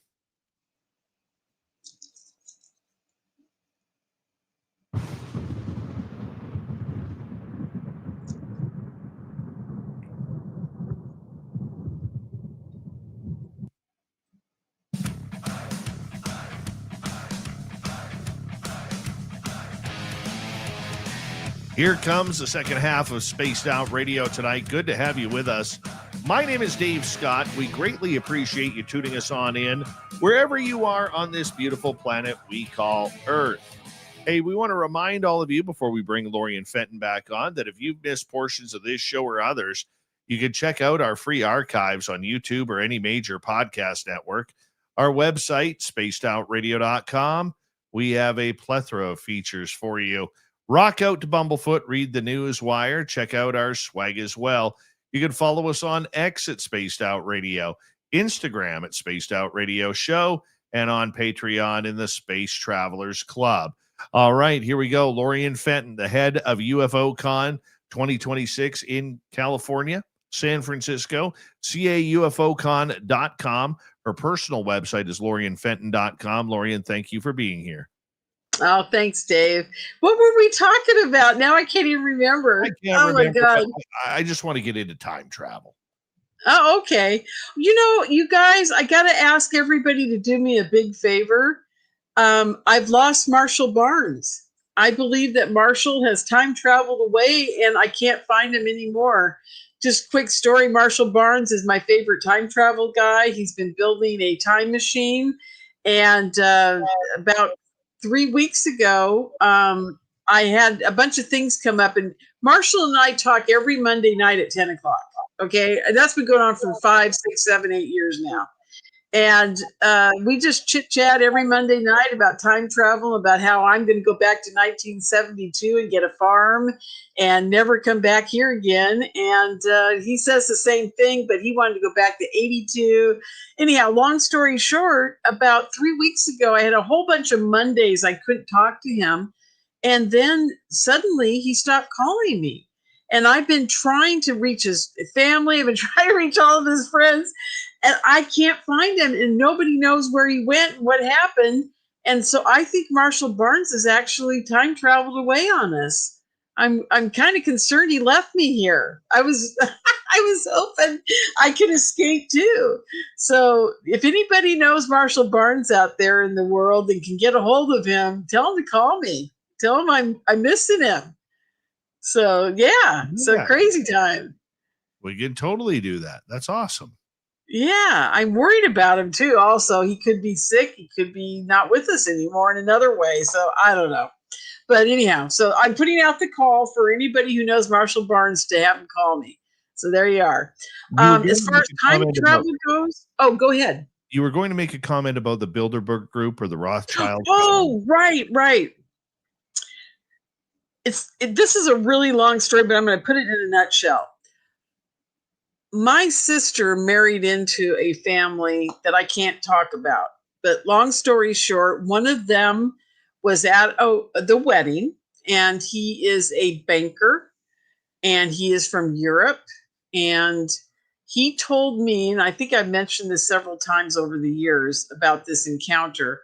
He told me that the people that have the most money in the world, you would never even know it, because those are the people that don't go to the Bilderberg Group. They don't go to all these events. They don't hang out with anybody. They go to their kids' soccer games just like anybody else. But you look at their shoes, and they're like $1,000 shoes, and they've got the $10,000 Rolex on, and they just dress really nice. And they live in a very nice house, but they own 12 of these houses all over the world, but you'd never know it as their neighbor, right? And he goes, that's how they hide in plain sight. And he goes, there's only a handful of these people throughout the world, and they do run the show. They're the people who run how this planet works. And a lot of them are descendants of the big families that you would think of, like the Rothschilds or the, whatever. I can't think of the Carnegies, the Millens, those type of people. He goes, but you'd never know because they don't even use those names anymore. They use made up names. And yeah, he goes, you'll never know. And he goes, those are the people running the military. They're running the gun running. They're running the UFO show. They're running the research into time travel. These guys and they also own the archaeology of this planet. If anything's discovered, they go out and they buy it directly from the museum or the archaeologists that have found it. And he also mentioned that they have found different types of what we would call stargates throughout the planet in different locations. And most of this was done during World War II because Hitler was obsessed with this. The movie Indiana Jones was absolutely true when it came to the whole thing about looking for the Ark of the Covenant and that type of thing. He said back then they were really trying to figure out what the Egyptians were up to because they knew that they were time traveling. They knew that they were also coming from other dimensions, or they were coming from other planets, all three, or one of the three. But that's what they got obsessed with, and especially the occult groups and that were in contact with ETs. Aleister Crowley was in touch with an ET, a gray ET called I Am. And people don't get that. They think of him as a musician, a magician, and a witch, but they don't think of him. Well, they also think of him as a Satan worshiper, whatever. But the point is, he's dealing with ET. That's where he's getting his information from. So this has been a really long process of very, very wealthy people that you would never know. I mean, they're not like, for example, I always laugh about like the Facebook guy, what's his name? Mark Zuckerberg or whatever his name is. Yes. Yeah, he built an underground bunker in Hawaii so that if the world goes to hell in the handbasket, he's going to go into his bunker. But everybody hates him over there. So if he goes into his bunker, they're just going to get rid of him, right? The really wealthy people have bunkers that nobody knows about and nobody will go take care of. They'll survive. They'll survive. Mark Zuckerberg's not going to survive. But anyhow, and he said this is all, he told me at the time, he goes, I know that you know about this stuff. He goes, we did research into your family before your sister married into us. We know all about you guys. I was like totally freaked out. This totally freaked me out, you guys. You have no idea. Anyhow, long story short, that's when I decided to start doing the research into, if you follow the money, you will find out that there is a place where you get stuck, and it's always in Europe. It's always with the IMF, because the International Monetary Fund.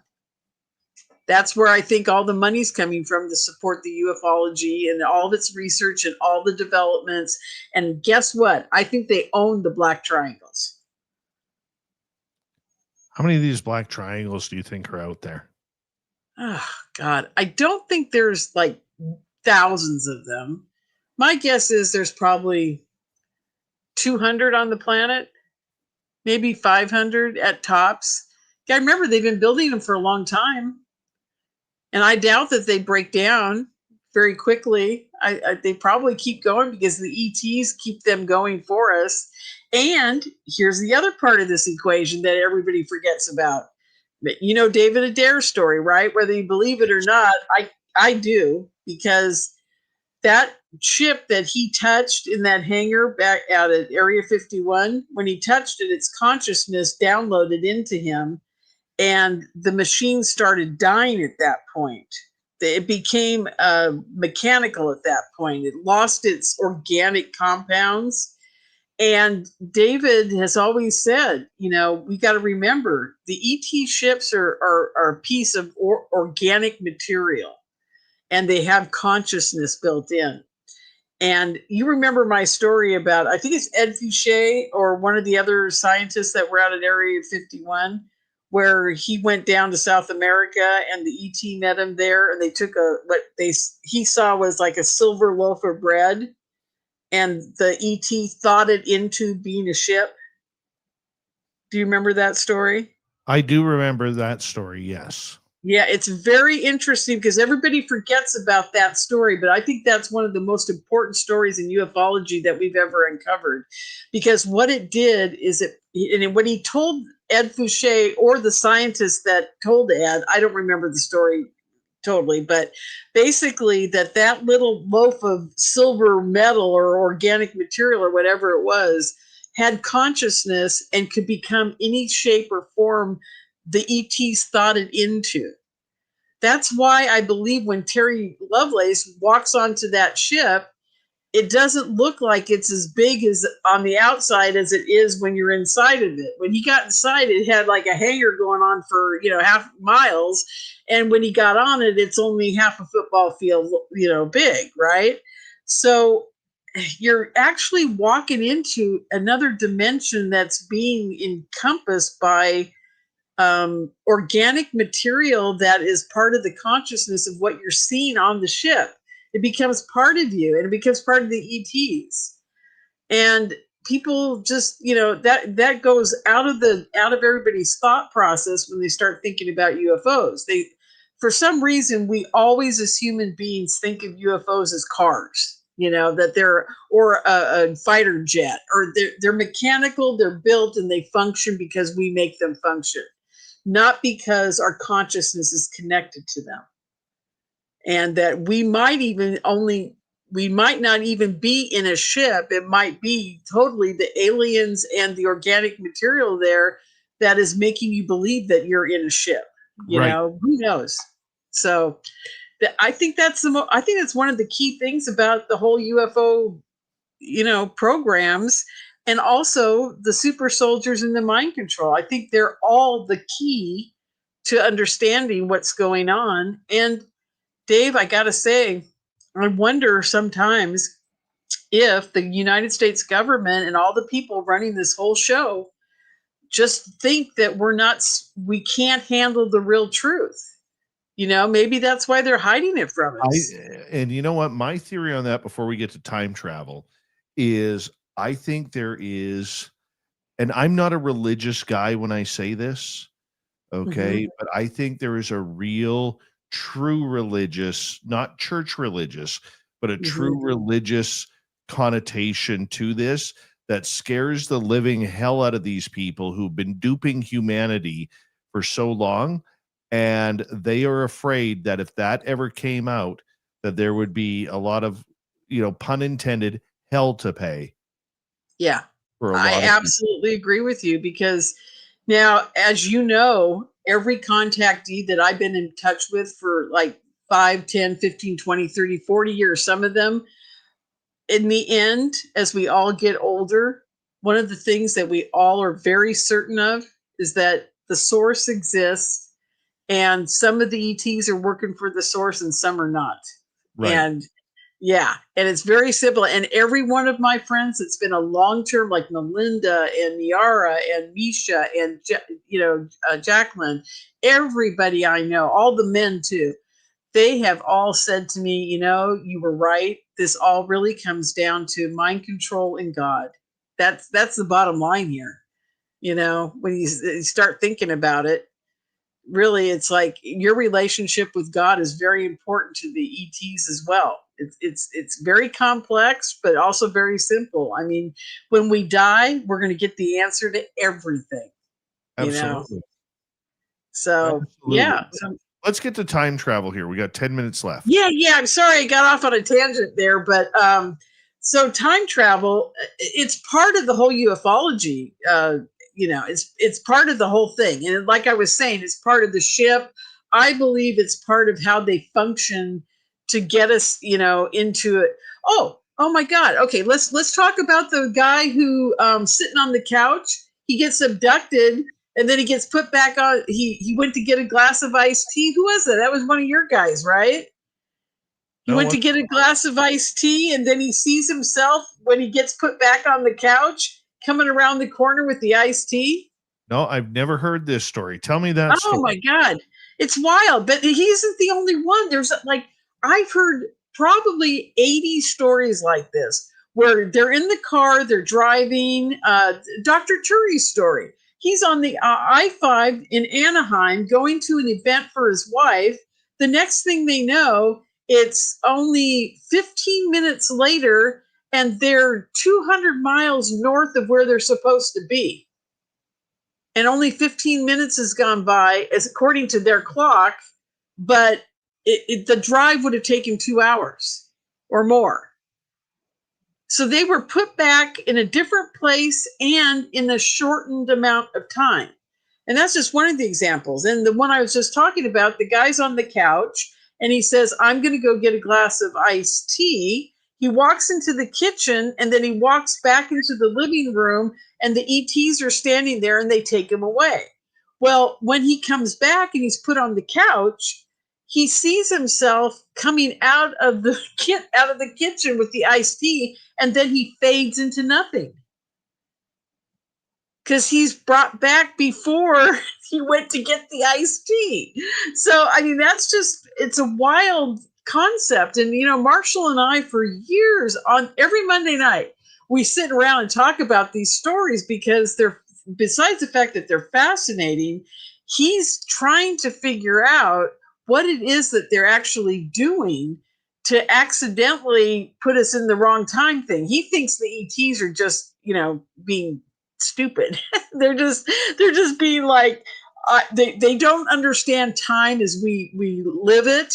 So to them, putting us back, 2 hours earlier than we left is not a big deal to them. They don't think it matters, but our time frame for a human is very temporal. It's like, it's very linear, and the ETs just don't understand that. I don't think time means that much to them. So Marshall and I always laugh about the fact that ET is never getting time right. So there you go. But yeah, no, time travel happens all the time for abductees. I mean, I bet you could do a whole show with a bunch of abductees about how they got, put back, hours later or 15 minutes earlier or 500 miles away from where they were in 4 minutes. I'm like, how does that even happen? So, there's a million stories around it. I just don't know how it happens, Dave. If I did, I'd have the answer to the world. I heard, I think it was Josh Rutledge who was saying just the other day that the Vatican may have some sort of camera that looks back in time where you could see historic events. It's alleged that they do. Yeah. What do you know about that? Do you remember his last name was Woods, and Carrie Cassidy interviewed him years ago. Do you remember this guy? I don't. He talked about the Yellow Book. And back in the 80s and 90s, we all had heard about this. We called it the Yellow Cube at the time. And then in the early 2000s, it became the Yellow Book. And there's always been major folklore around this ET gift to Eisenhower. Now, I don't know how Eisenhower ended up with it, but this is how the story goes. This is the myth in ufology from the researchers in the 80s, 90s, and early 2000s. Eisenhower meets with them at the Air Force Base, and he's given this book or this cube or this thing or God knows what it is, and they're able to look at different timelines. It's not necessarily looking back again, it's looking at the future of different timelines and the past of different timelines. But more than that, they used it for looking at future timelines on whether and you could ask it questions apparently, like if so-and-so's running for president, if he won, what would happen? If so-and-so's running for, governor of California, what would happen if he won? That type of thing. And right. Then, and they can look and see, and then they can pick and choose what outcome they'd want. They'd make that outcome happen according to what their agenda was. Now, whether this thing is true or not, a reality or not, I don't know.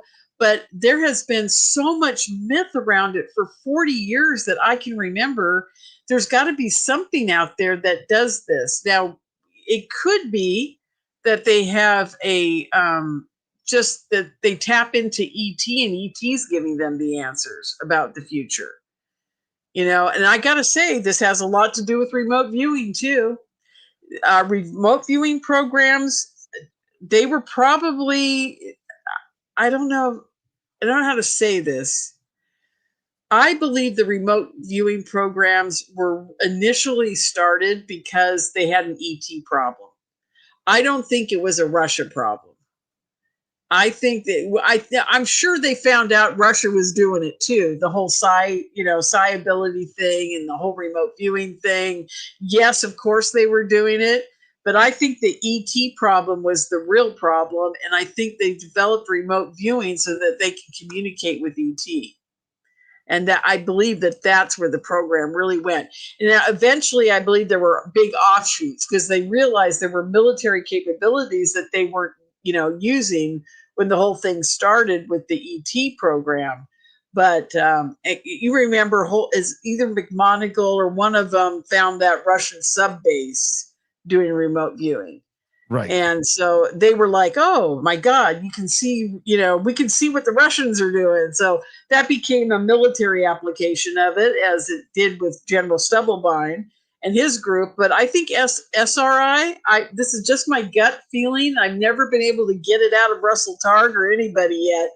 But I think it was developed as an answer to how to deal with ET. I think that was the initial development of that program, and then they've always covered it up and said, oh no, it was a Department of Defense military application. But why did it pop up at the time it did? And this is right after a whole bunch of crashes, and and we know we have ET. You remember that Lynn Buchanan told us at the conference in 2019 or 20 that he sat right across the table from an ET and did telepathic communication with it because he was in the remote viewing program. Right. So there you go. I mean, and he's the only one who's ever said that. And the others have said, oh yeah, we've remote viewed ET and they do exist, whatever, or we went to the moon, or we remote viewed Satan, or, what have you. But he's the only one who said, because I was in a remote viewing program, I'm sitting across the table from an ET. So trust me, I think the rest of the guys were probably at some point sitting across the table from an ET too. 1:37 to go. Oh, no, are you kidding me? I know. You know what? If you want, I'll put it out there because I know Josh Rutledge would love to chat with you too. If you want to stick around and chat more with Josh and me on the UFO report, you could do that if you wish. Oh, I'd love to. That'd be so much fun. Do that then. I do want to say one thing about Uri Geller. I'm starting to do some little research into him, and I believe that he's been in contact with ET as well. I think so too. Yeah. I think so too. He has nice hair. Yeah, he's an interesting guy. Very much interesting. While we're waiting, because there are people who might all of a sudden say, hey, I'm going to bed. It's getting too late. Tell everybody where they can find tickets again for UFO. Oh, yes. CAUFOcon.com. Tickets are for sale. We have $139 tickets all weekend.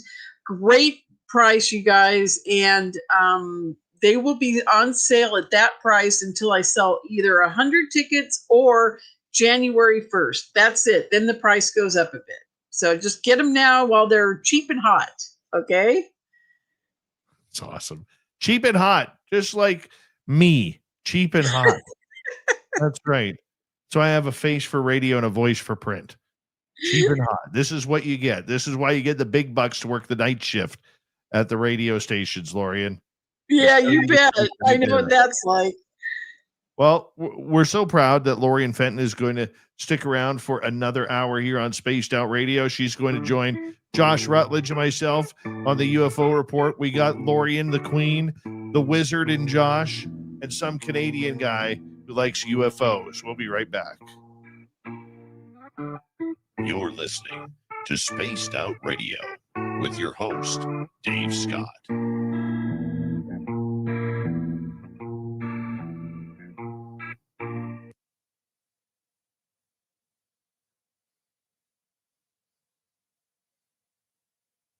All right, Lorien, we got about 5.5 minutes. I will put you in the green room and we'll be right back, okay? Okay. Be right back, everybody. Hi, Mr. Cowley. How you doing?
All right.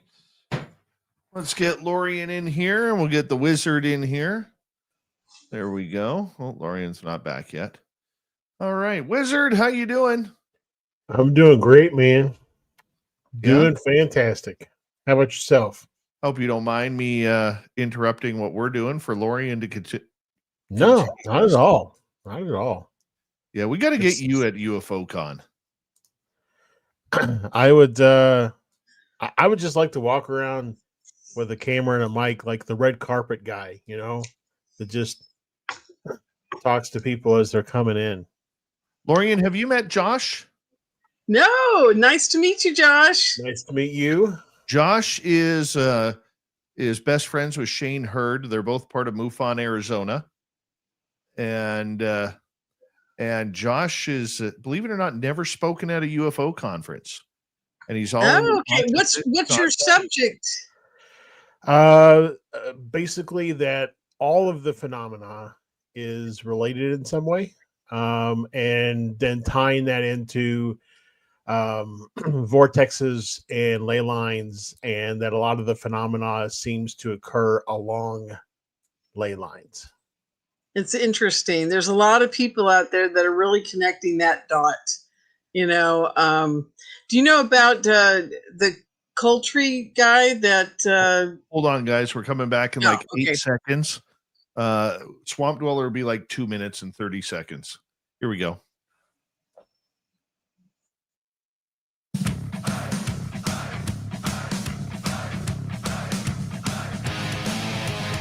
Here comes the third and final hour of Spaced Out Radio tonight. Good to have you with us.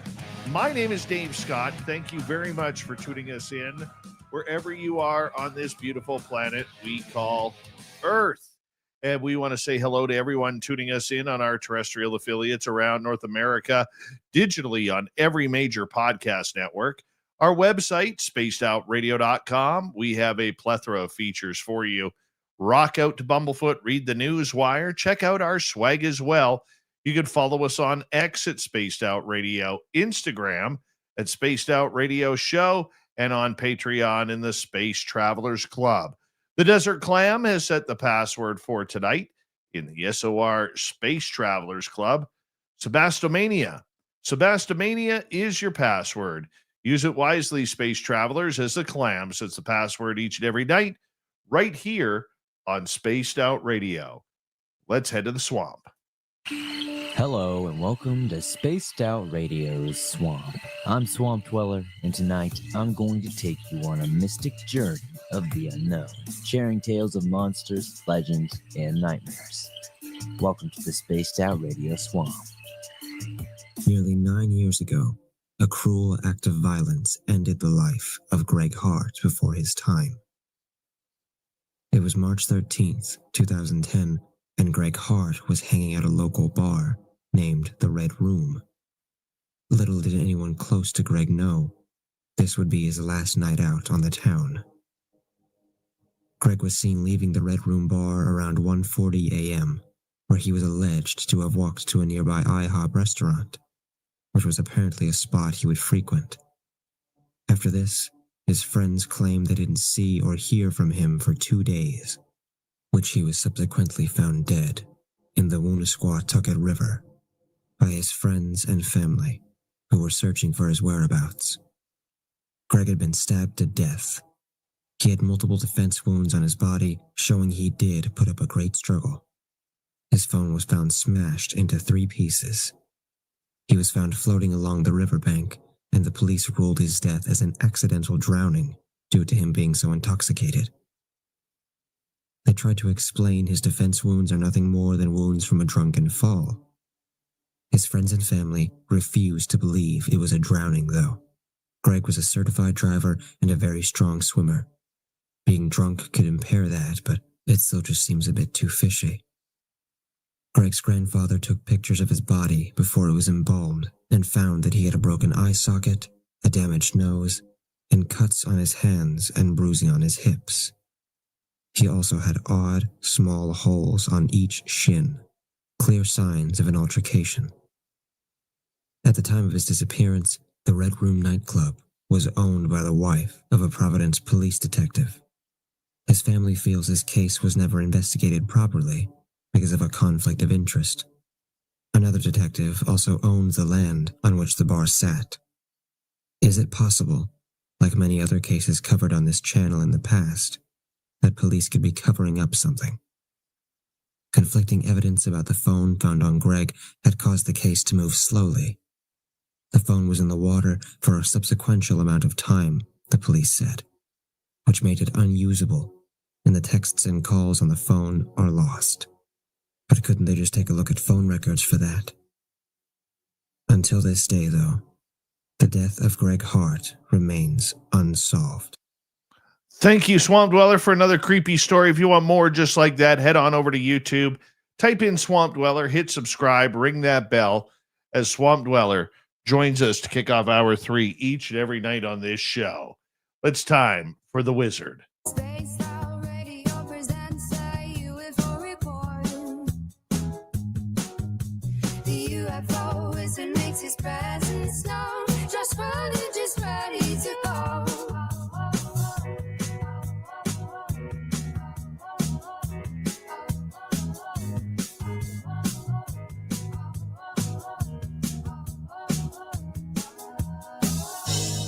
Josh Rutledge, we call him the Wizard around here, is here, and we are graced by the presence once again of Lorien Fenton, who's going to go the distance with us. Josh, I know you've never spoken to Lorien before. This is brand new to you, but she is absolutely amazing, and I know you two are going to become besties right now, and we're going to watch it happen. Yeah, I actually watched about the last hour or so of the show. Tuned in. It's fantastic discussion. I think I tuned in right around talking about Milabs and the DUMBs that are spread around the nation. One of them being in Sedona, which I'm very close to and have heard a lot about and want to go up and check out. I think it's near Bradshaw Ranch, which is another area I want to check out. So, yeah. Excellent. So I got a question for you. Are you part of the MUFON group with Stacy there in Phoenix? Yes. Okay, wonderful. Yeah, she's an old friend. Yep, I've been a field investigator here for a little over a year. I just joined the ERT, and then I actually just gave my presentation at Phoenix MUFON on October 11th of this year. Oh, you were my competition, Joe.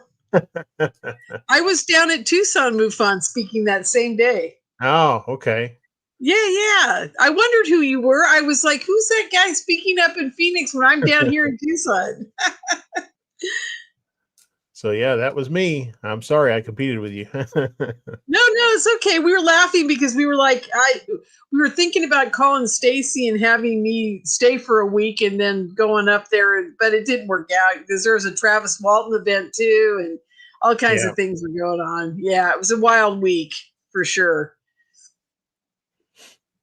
So what was your presentation about? It's called The Convergence Enigma, and it is about the correlation, or correlation is not the right word. It's about the when there are UFO events, those UFO other phenomena related activities occur in close time proximity and sometimes location proximity to the UFO event. So I first found this when I was researching the infield poltergeist in 1977 that happened in just outside of London.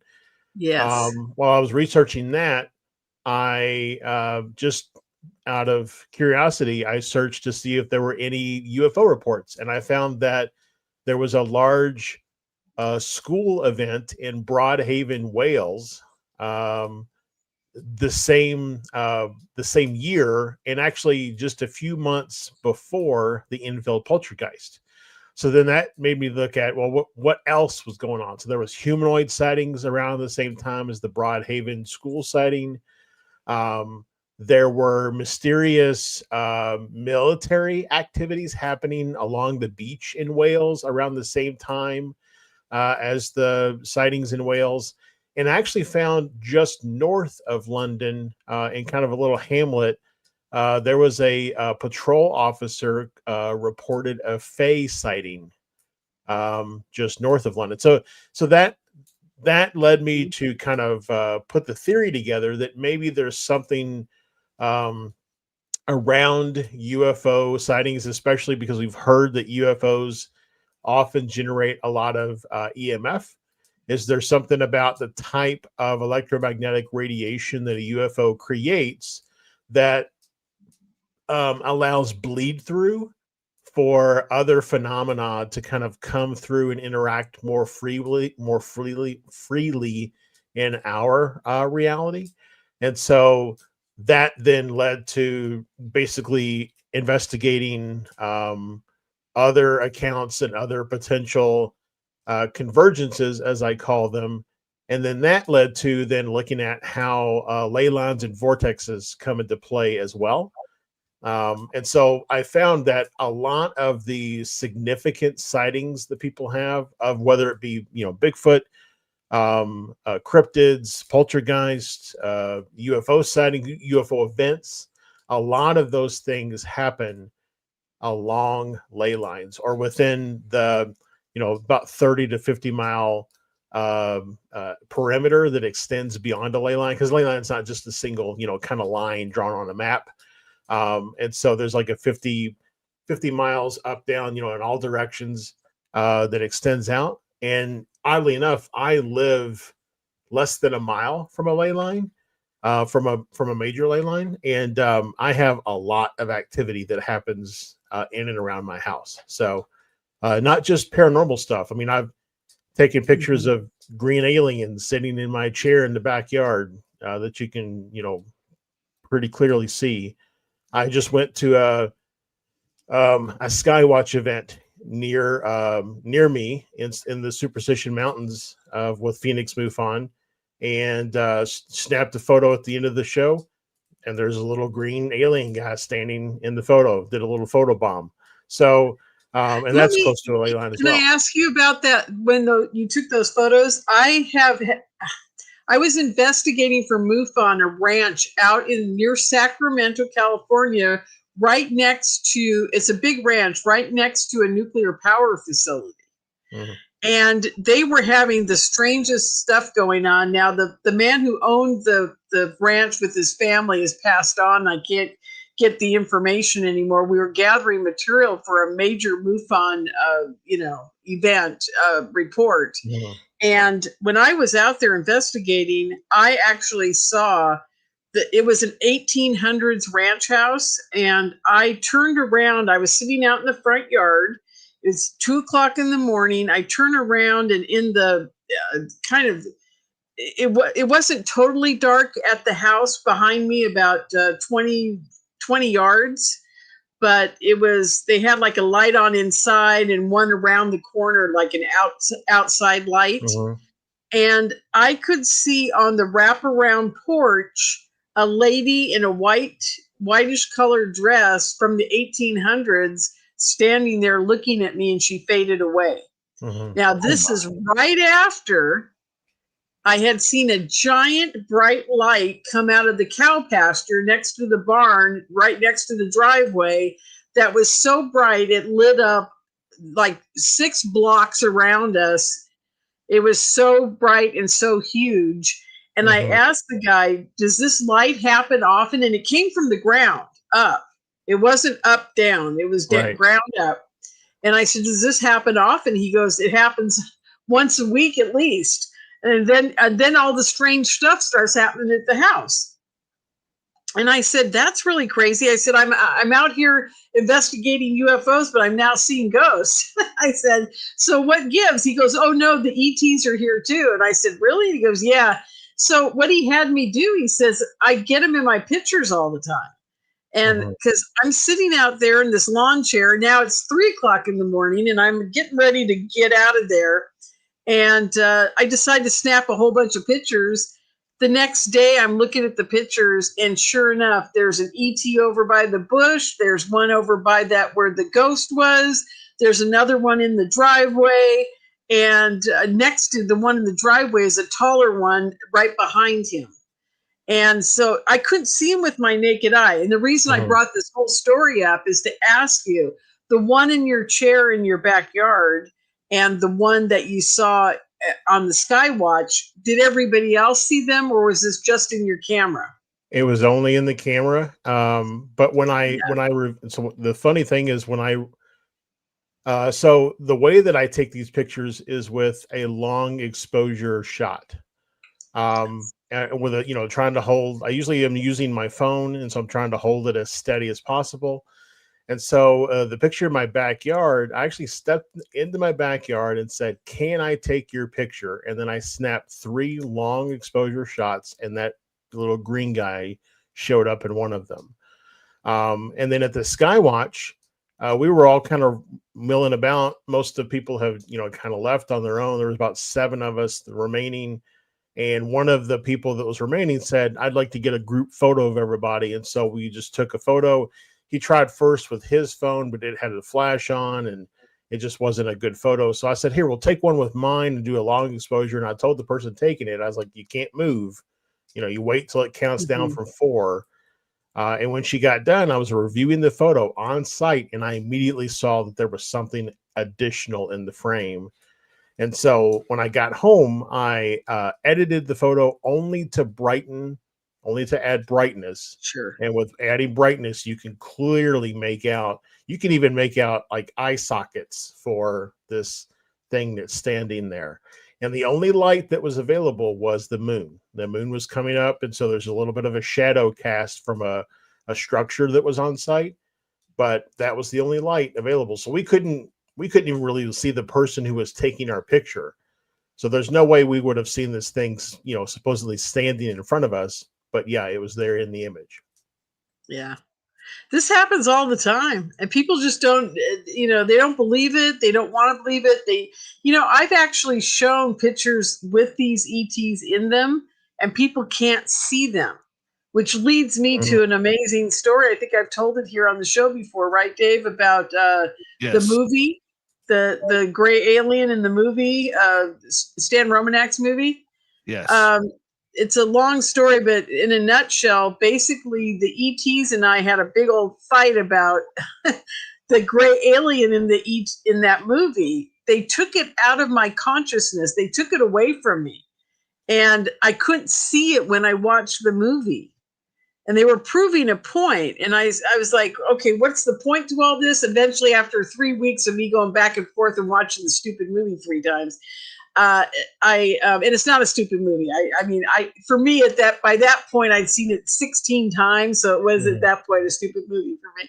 So long story short, the ETs basically said, "You've got to call Jack." And I'm like, okay, I called Jack, the guy who made the movie. And they said, "Ask him what happened in Florida at the premiere." And I said, "Okay, Jack, what happened in Florida at the premiere? Did everybody come running out going, 'Oh my God, I've seen an ET,' and people should have just freaked out, right?"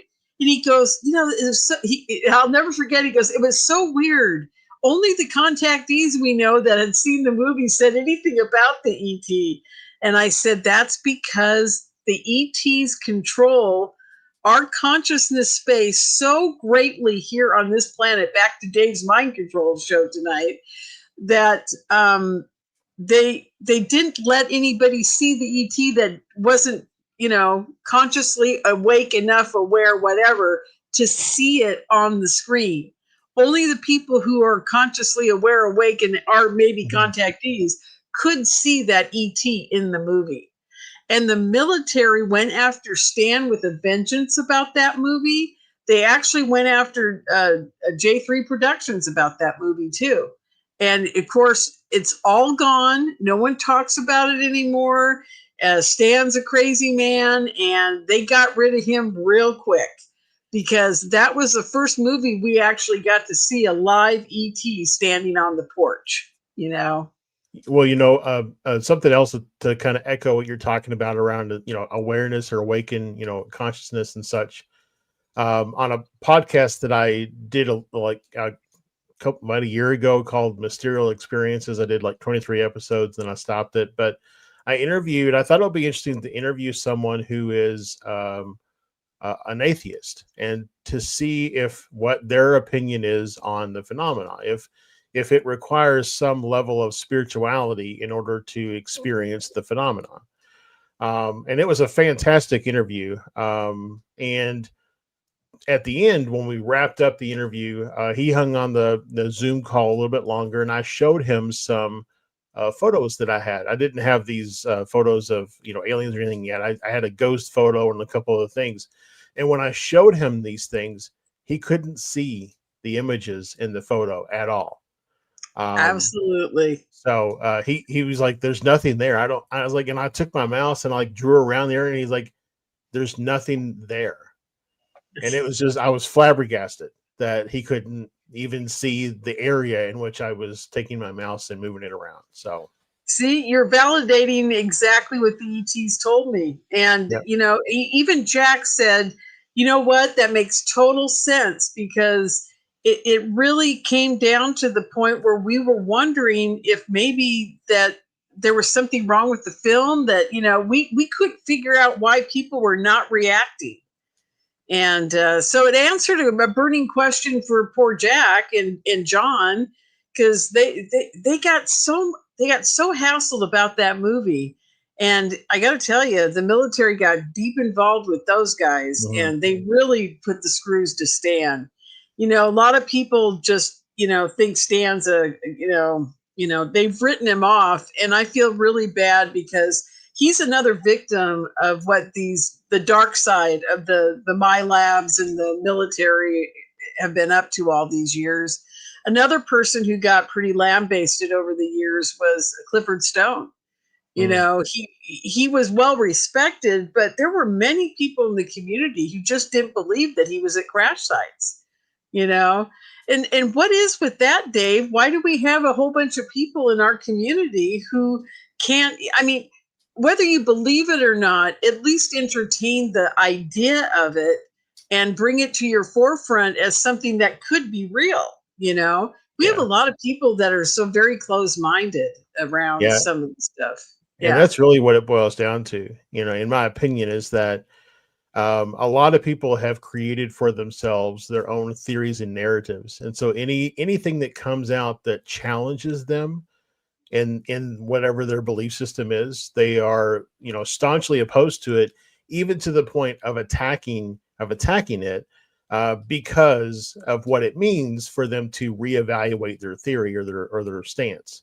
So that's one thing that I absolutely will not do, is not consider any additional evidence that's presented. One of the things, and Dave, you'll know this, one of the things that I've been adamant about is that there's no way that we humans have actually been successful on our own in recreating obtained alien tech. But I do think that the key there for me, and I came to this realization tonight, the key there for me is on their own. I don't think humans have the ability to recreate the tech, but if there is NHI working with humans, then I think recreation of the tech is possible. Absolutely. And they have been working with us for quite some time. Yeah, at least that from what I can pin down through all the military whistleblowers and all the people that I've talked to over the years at the many different conferences. I mean, there are what you guys may not understand is back before the internet really got going here in the, like 2015, 2016, 17, where we're really doing the podcasting and all that stuff. The only way I could meet up with whistleblowers, not even on my radio shows, was at these conferences, because they know that I was there, that Robert O'Dean was there, that, certain people would be at these conferences, and then people would just show up. They may not even give you their real name, but they would sit down, they'd tell you a whole story of what was happening. And then, of course, I may never see them again, but it added to my file folder. It added to the next narrative about what these guys were doing and hiding. And a lot of the super soldiers between 19... Hold that thought. Let's go to break. The Wizard, the Queen, ufology. Next, Spaced Out Radio. This is Spaced Out Radio and your host, Dave Scott.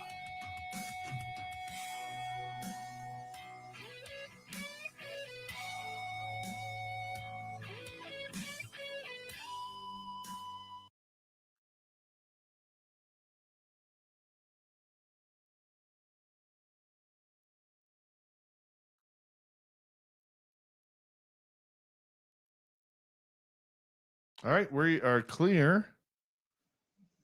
How long is this break? Couple minutes? About 5 minutes.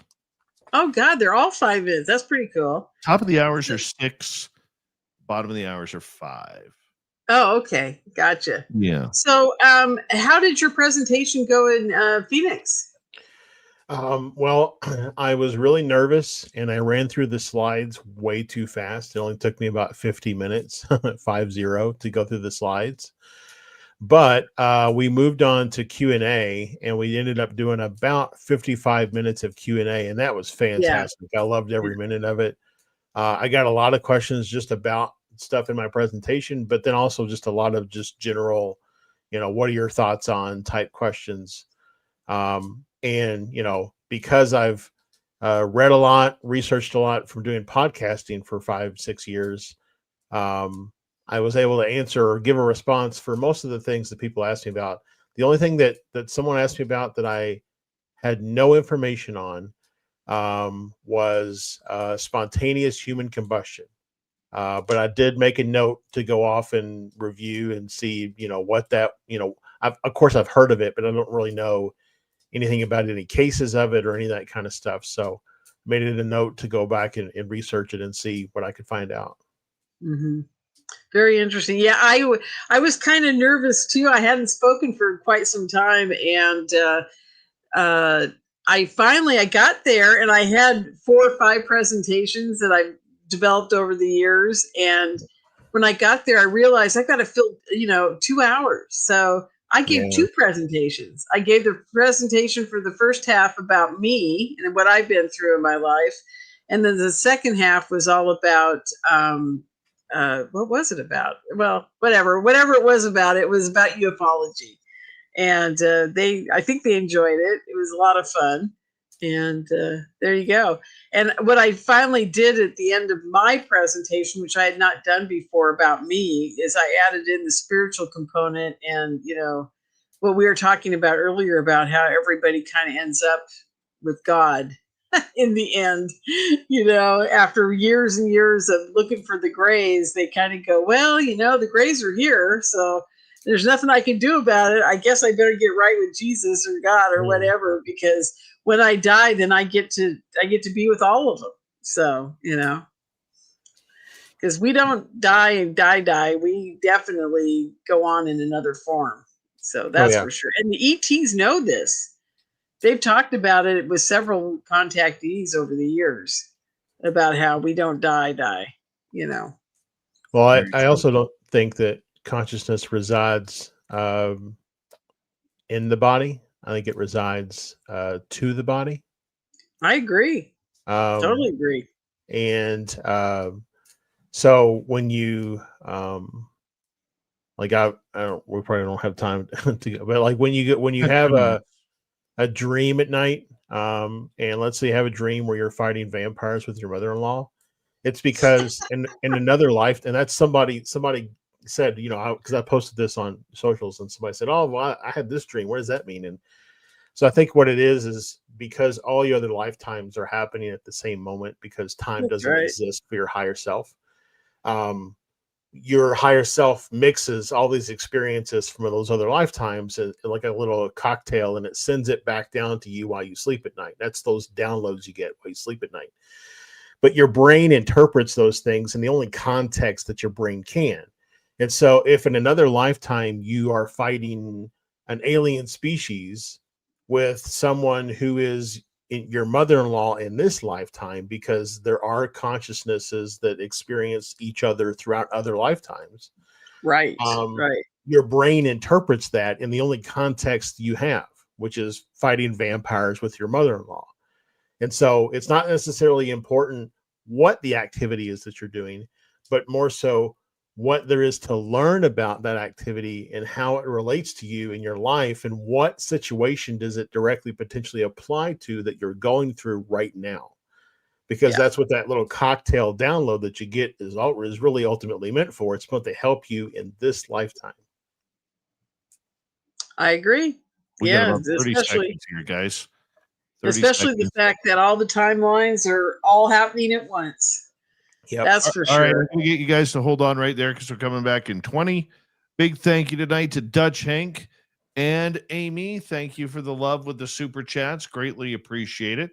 And you can shop at our Spaced Out Radio store because we do not have ugly swag. Creepy Pasta, thank you so much for that super chat as well. And here we go.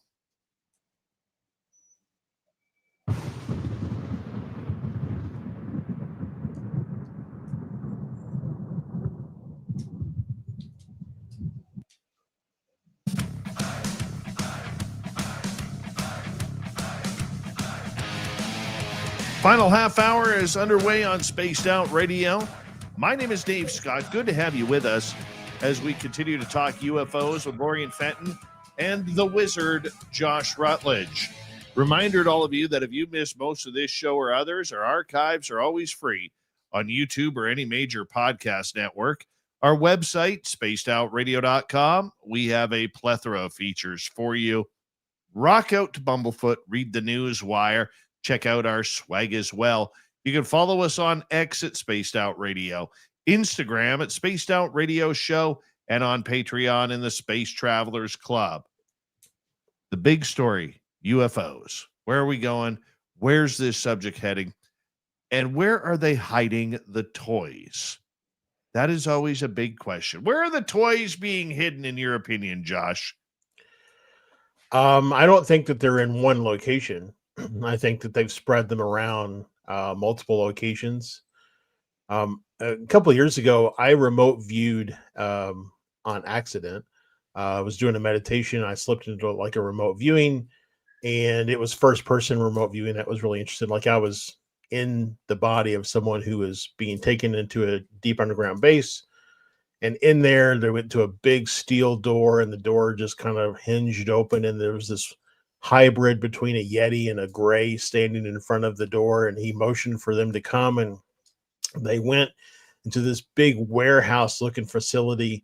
And there was all this just alien tech everywhere. And they walked through it and into a conference room, and sitting around a table was a bunch of different species and generals and military people. And they, I guess, got down to business of whatever they were there for. But I do think that we have alien tech, but I also think that it's spread around, distributed to various, contracting agencies or other, 3-letter agencies. I think a lot of it, kind of like what's alluded to in Indiana Jones, is probably sitting in a warehouse somewhere, just waiting for somebody to remember that we even have it. Lorien, your best guess. Oh, I actually totally agree with Josh. Like we were talking about earlier, I think there's probably 200 to 500 of them, and they're distributed through all the underground bases. And like you were saying, Dave, I don't think that they land that often. I think in reality, they're probably out of our atmosphere more than they're in our atmosphere. And one of the things that Mark McCandlish noticed when they were looking at that portal that kept opening up over Reading is he said they kept coming in and out, but he goes, I never saw them really.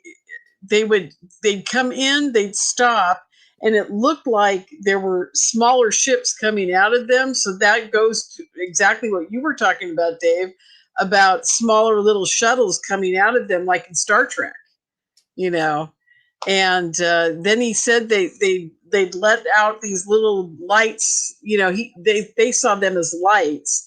And then he said they let out these little light shuttle things, whatever. And then they just zoom back through that portal again, and they'd be gone. So God knows, maybe we actually are going to other dimensions. Maybe we're going to different time spaces. I don't know. But that portal thing over Reading was so interesting to me. And I wish Mark was still with us so that we could still be researching it. I'd be curious if there's anybody listening to the show tonight that actually has a portal in their area that they have seen that literally opens up. It doesn't open up in a circle. What Mark and I were seeing at the one time I did go up there and look at it with them, and it did open up. It's very interesting. It opened up kind of like ripped paper. Like it never had the same shape twice, is what Mark said. It was like this kind of like, it was like fuzzy light, and it would kind of just appear, and then the ship would be there. And then it would, once the ship was ready to go again, this fuzzy light thing in weird shape would open up, be there, and it would go through it and it would be gone.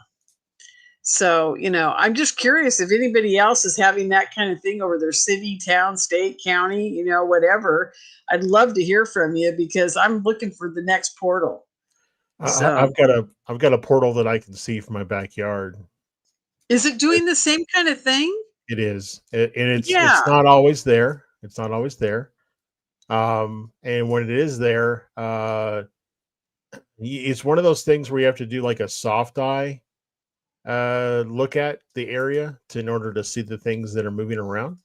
But yeah, it's I always visualize, or not visualize, I see it as a like a pink or magenta, like you said, like if you take a piece of paper and you punch a pencil through the paper, and you get kind of those different kind of jagged edges.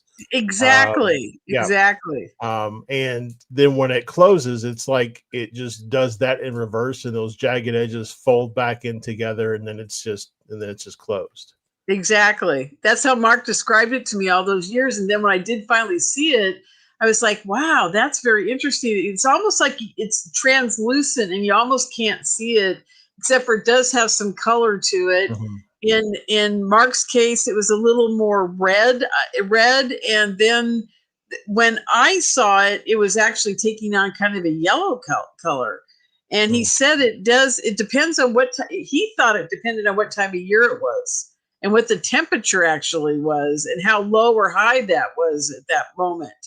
I don't know, but that's what he thought. He thought it might be a heat inversion thing. And I'm like, oh, okay, Well, whatever. It's really funny that you say that because I've got, as Dave mentioned, Shane Hurd out here in Phoenix, Arizona. He's beginning to see auras around people, and he generally sees them in the color yellow. And I generally see auras of people in like a magenta type color. So I wonder if it's a matter of people of differing frequency wavelengths see the portal in different colors. Oh, that could be it. We had never thought about that. That is totally interesting. Yeah, yeah. Well, don't you find it fascinating that Josh and I have both seen the same thing? That's pretty wild. I'm a little jealous. I'm going to be honest with you. Yeah. Well, no, Mark was seeing it all the time. I just saw it that one time with them, and it was pretty quick too. I mean, it wasn't like they hung out. It was like super fast. It was like, yeah. Go ahead. I was going to say, I think there's a matter. I was just talking with Shane the other day actually about this topic, and I think it's a matter, something to do with wavelengths of light as to how long it's visible. It does seem that like in the twilight hours, so right before sunrise, right before sunset, that things are more visible for some reason. Also, when you think about the idea or concept that the veil is thinning during this time of the year, and that also tends to be the time of the year where the days are shorter, the sunlight is not as direct, as the way it's hitting the earth. I've actually been doing a lot of research lately to see if there are cultural lore in the southern hemisphere during this time of the year that also relates to a thinning of the veil type mentality. And what's really interesting is that there are some cultural lores in Africa, South America, and Australia that deal with a time where the spirits are more active and easily communicated with, but it corresponds to their winter months, and so to their times of the year when the days are shorter and then it gets darker sooner. So there is something here with, I think, photons or wavelengths of light and things like that.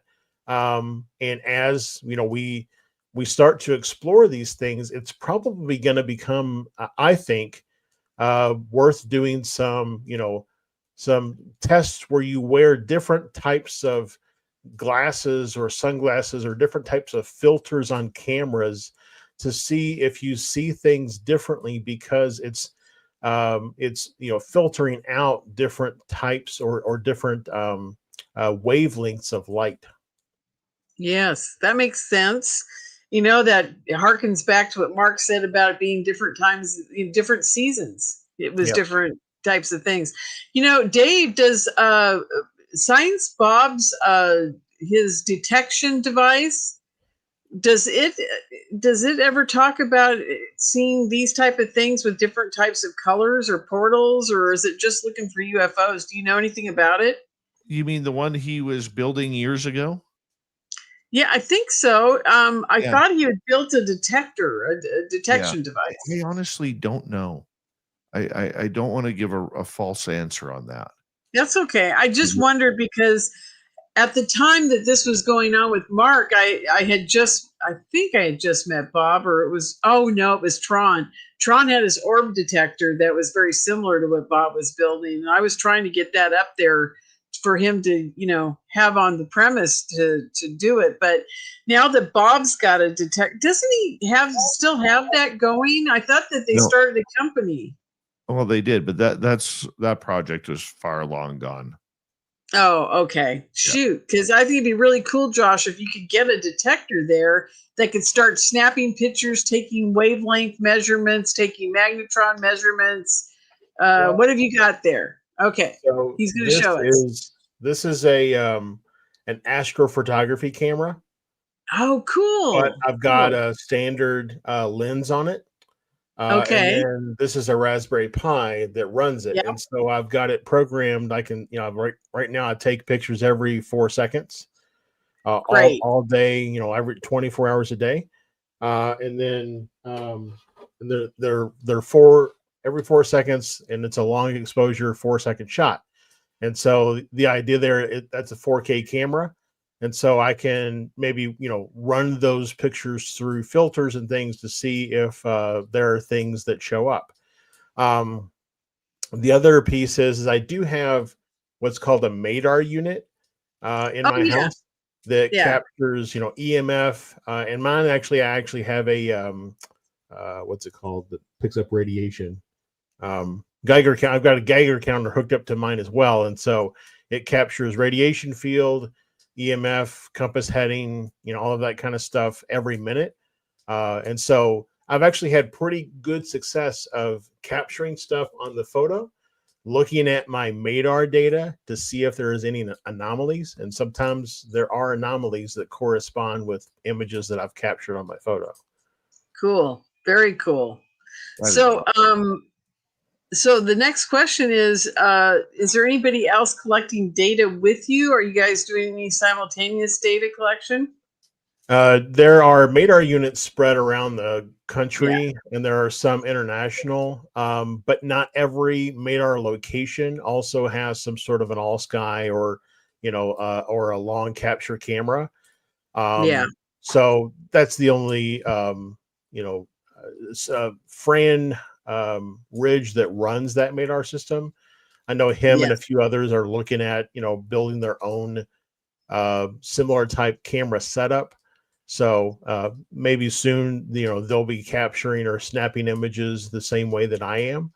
But yeah, that I know that there's also something called Sky 360, which is looking to do something similar, where you've got a MADAR type unit and then a camera system that's sitting there snapping photos to be able to correlate that data. I think that the bigger issue is not necessarily is there somebody else doing a similar activity, but how do we then connect everybody? That seems to be the number one issue with most people in our community, is that they are all looking for their 15 minutes of fame and don't really want to share their data. And so how do we convince the Sky 360 people to talk to the MADAR people and vice versa, and share our data and our responses so that we can collectively work towards, creating some experiments to be able to see if we can reproduce results? Absolutely. That's what it should be. But, sadly, as we all know, there's just so many people out there that just, really need, And I don't blame them. They all need to make a buck. So, it's tough going, especially in the science part of this. Very difficult to get anybody to even pay you to do something like this. So, yeah, it's tough. I mean, look at what the Skinwalker Ranch guys are doing. They've got the gentleman who takes the fast photos. I can't think of his name right now. Does anybody remember his name? I do not. You do not. Okay. But you guys all know who I'm talking about. Or he takes those photos that are so fast or so quick or whatever that they're seeing things like you're seeing. You're seeing aliens. They thought they saw that ship over the triangle. And, so everybody's doing that now. And the question is, why isn't this become more of a forefront for major discussions on ufology? Why are we still back at, there's implants, people are being abducted or whatever? I mean, why isn't Gary Nolan sitting up there saying, look, now we're getting photography from people all over the world of one slightly over, photon level of, these guys being here as proof, and that's where we need to focus on right now, is that they're seeing it at Skinwalker. Josh has seen it in his backyard. Look, we had Dorothy Isaacs pictures from back in the day from Vancouver, right, Dave? Yeah. Of those beings all over her house. I mean, and those were really clear, and that was taken with just a regular camera. So why wasn't she exposed as being one of the major contactees in the world? I mean, she was, but she never achieved Whitley Strieber's fame. Why is that? And this goes back to Dave and I's thing all about who's controlling who gets to tell you what's going on in ufology. That's very true. Yeah. That's very true.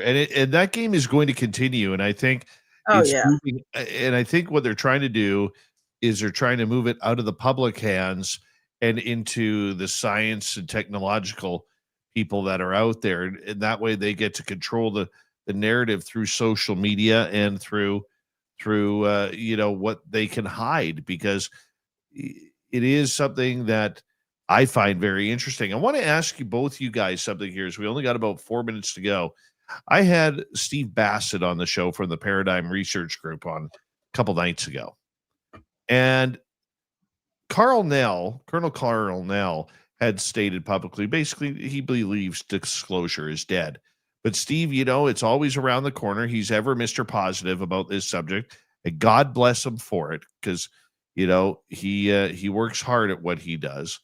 My question to you guys is, where do you think disclosure is? Lorien, let's start with you. Is it dying, or is it just we're still at the beginning? Oh, it's there, but it's never going to happen. I mean, not the way people want it to happen. And it's going to be totally controlled. And I've said that since 2015, when that first Tom DeLonge 3-minute little piece or 30-second piece came out at International UFO Congress. I said, it is going to be a slow drip forever, and it's going to be a controlled drip. And you're going to get only what they want you to have. That's my opinion. Your thoughts, Josh?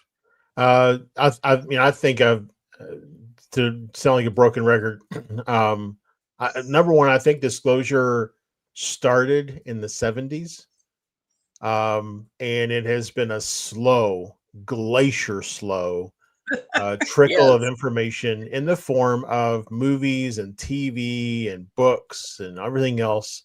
That's led us to the point where I can see a green alien pop up in a photo that I took in the mountains and not immediately freak out about about the fact that it happened and what that means to the nature of my reality.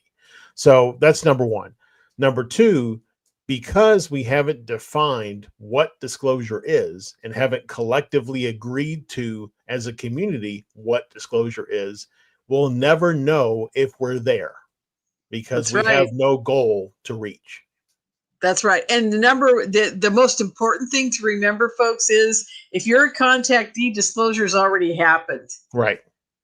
So there you go. Nothing the government can tell you or not tell you is going to change what you already know. That's right. That's right. And they got to contend with us. We're kind of the problem. We're the thorn in their side. Yes, we are. We only have about under 2 minutes to go here in another great hour that flew right on by. Different UFO report with the wizard tonight. Thank you, Lorien, for sticking Hey, on Josh, by. thanks for letting me be here with you. Yeah, thanks. Lorien, do me a favor once again. Tell everybody where they could get tickets for UFO Con 2026. Okay, that's going to be caufocon.com. There you go. Once you get there, head on over to the tickets button and get yourself a ticket. Oh, really important, you guys. Start booking your hotel room right away. I didn't get a big rooming block this year.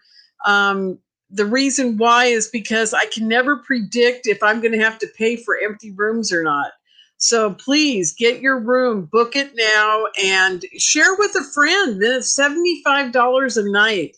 If you share with a friend, come on down with them, share a room, $75 each night. So the price of a ticket and 3 nights at the hotel with breakfast included and free parking literally is the price of a ticket at another event. So you can have a great weekend and save a lot of money and hang out with your buddy and then, just have a really good time. And I got those hotel rooms. You're not going to find anything cheaper in the Bay Area. I nickel and dime the poor hotel to death, but that's okay. They love us. They love UFO Con. Right on. And Josh, 20 seconds, tell everybody where they can find your podcast. Yep, you can go. All my stuff is linked on my website, ourmysticjourneys.com. That's ourmysticjourneys.com. From there, you can get to my YouTube, all my podcasts. I've even got links on there to Spaced Out Radio because I do the UFO report 2 nights a week. Look at that. Yeah, look at that. That's why you're the wizard. Lorien, Josh, thank you very much for coming on in as we say goodnight to them and hello to Mr. Ron Bumblefoot Thal. Rocking in the background with Little Brother is Watching. Bumblefoot is the official music of Spaced Out Radio, rocking us in and out of every single show. Get your horns up for the guitar god himself. Special thanks to everybody listening in at work, at home, in your cars, wherever you may be. Thank you to everyone in our chat rooms tonight. YouTube, Twitch, LGAP, Facebook, Spreaker, LinkedIn, the Space Travelers Club, and on X at hashtag Spaced Out Radio.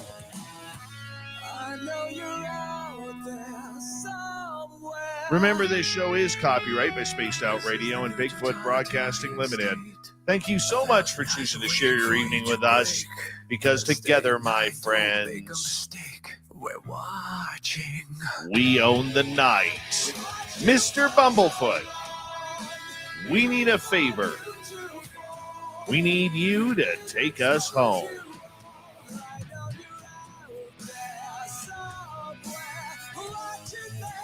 Yes, the Woo train has docked for the night, but soon, my friends, we shall ride again. Your seats are always available. Your tickets never expire. And if you want to bring a friend, we've got room for them too. Good night, everybody.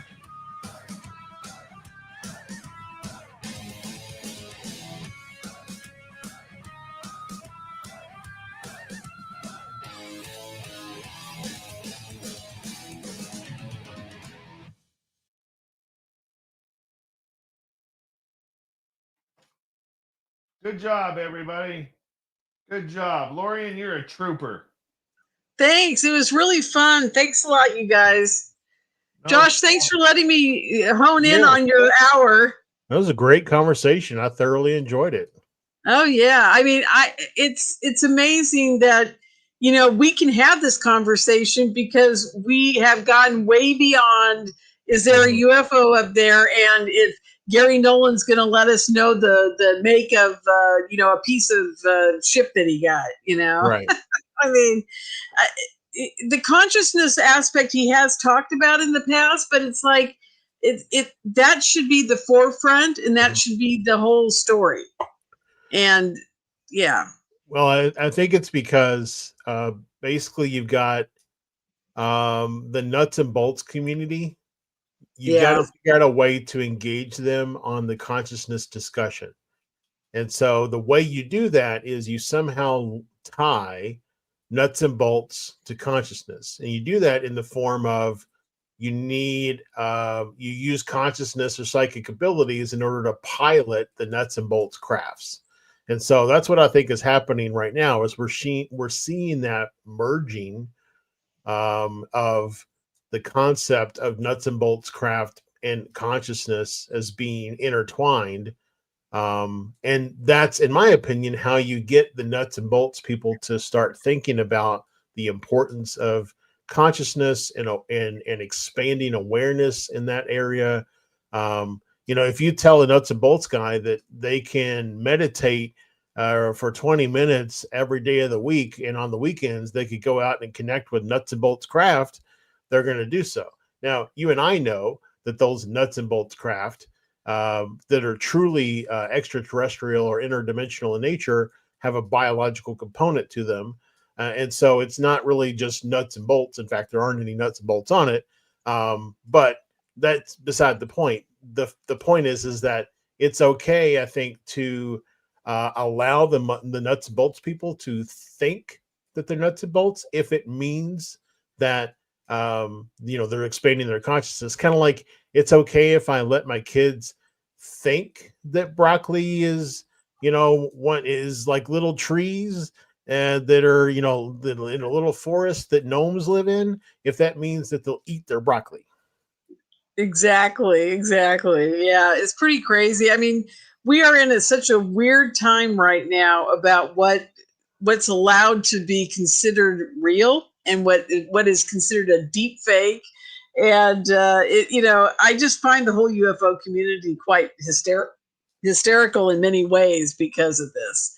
I mean, everybody has their own narrative. Everybody's got to tell you that they have the right answer. And trust me, the guys who wrote all the books in the past that have been proven wrong are still out there telling you the same narrative and that they're right and that everybody else is wrong. I mean, it's just so bizarre to me. The thing that I dislike the most about ufology today is that there are very few people coming up with new theories and ideas and then doing things to test those theories and ideas. Most of the big names in ufology, all they do is talk about old cases. And they talk about the same old cases over and over and over again. Exactly. And so, there's only so many times or so many ways you can slice a pie before all you're left with is a crumbled mess. Yeah, I agree. And that's one of the reasons that the only person I deal with UFO history anymore is Michael Schratt, period. I don't even bother with anybody else. The other person I might deal with here on there once in a while is Preston Dennett, because he's done a lot of research into different historical things too. But Michael's the one I go to, and he's the only one I talk to about it. And I make sure everybody realizes Michael's an historian, and that's his job and his function within ufology, and you need to know what he's talking about. And then at that point, if you learn enough about the past, they all overlap with what's going on now, except for we have migrated to another point in time where, like I said, the Milabs aren't happening as much, I don't think, because they don't need to do it. We are really getting to the point where this whole ET connection with the contactees is very well known to the powers that be that don't want us talking about it. They really don't like the fact that we're up here doing this every night, especially Dave. Yeah. I do a lot of stuff with sorry, Dave, I know you probably want to go to bed. I do a lot of stuff with dowsing rods and talk to things and get answers. Like I just put out a video about 3i Atlas. That basically the stuff that came through was that 3i Atlas is seeding life throughout our solar system and has been here before. And so what's funny is that video gets like 5 views. It just that the algorithm doesn't push that kind of stuff for some reason. Of course not. Yeah, of course they won't. Because that could be the truth, right? Unless your name is what, Dave? Jesse Michaels. Yeah. Yeah. I mean, it's pretty wild. I don't know what we're going to do, you guys, but whatever. It's fine. I'm happy with what I do as long as I get the word out about the truth as best we can understand it. That's all that's important to me at this point. You know, the right people will see my video. They might not see it until 5 years from now, but they might. Well, that's true. You know, the first thing the ETs told me, Dave, I think I told you this a long time ago, is I was going to do the radio show and then I was going to quit after the first month. I didn't want to do it anymore. And I said, I don't want to do this. And they said, look, even if you've only got 22 people listening to you, those 22 people are going to get woken up, because what we've done is we've taken your voice, and it's not what you're saying. There's some kind of frequency that when you talk about all this stuff, that people just open up to it, and they're ready to accept it, or they wouldn't even be there to listen to it. And I was like, wow, that's profound. Okay, whatever. So I just kept going, you know. Yep. And I think Dave's the same way. You know, a lot of people listen to him, and it really opens up their paradigm. Trying. Amy, thank you again for the super chat. Sorry you can't sleep tonight. You know, Lorien, Josh, and I will tuck you in. Yes, we will. Well, you guys, I got to go. Yeah. Because I've got to get to work. I'm going to work from home tonight. I got some things I got to get done. So. All right, Lorien. Okay, dear. Thanks a lot. Bye, Lorien. Bye, you guys. Here too. Have a good night. And we'll see you soon, Wizard. All right. See y'all next week. Same Dave time, same Dave channel. Love you, buddy. You take care. Man. That's the Wizard, everybody. Tomorrow night on the show, Chris Lee is going to join us. We're going to talk the Bigfoots of Alabama. Yeah, we haven't done a cryptid show in a while. So the fact that we're going to talk Bama Bigfoot, that's going to be a lot of fun. A lot of fun tonight. Thank you to Amy ×2, Dutch Hank, and Creepypasta for the lovely super chats. We greatly appreciate them. Thank you. And do me a favor. We're trying to rebuild our algorithms here, because I think we're getting snagged up on everything. If you haven't already, give us a thumbs up. And also, please, if you don't mind, make a comment in the show below once it goes into record or replay. That way we can, try and get these algorithms back up. They're kicking my ass. To be absolutely blunt. They're kicking my ass. It's not fun. So you guys can help out that way.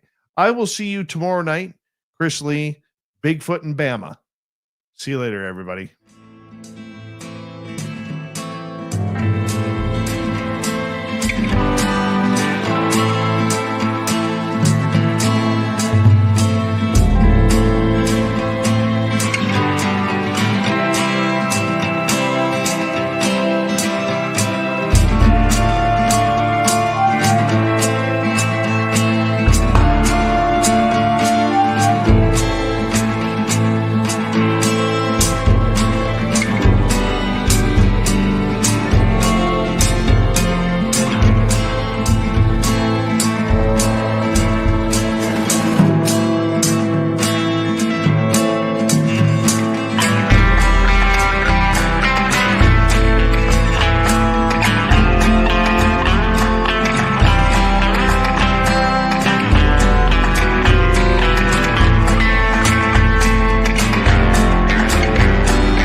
Stay healthy, my friend. You too. You need bail money, give me a call. Always, Dad. Take care. You too.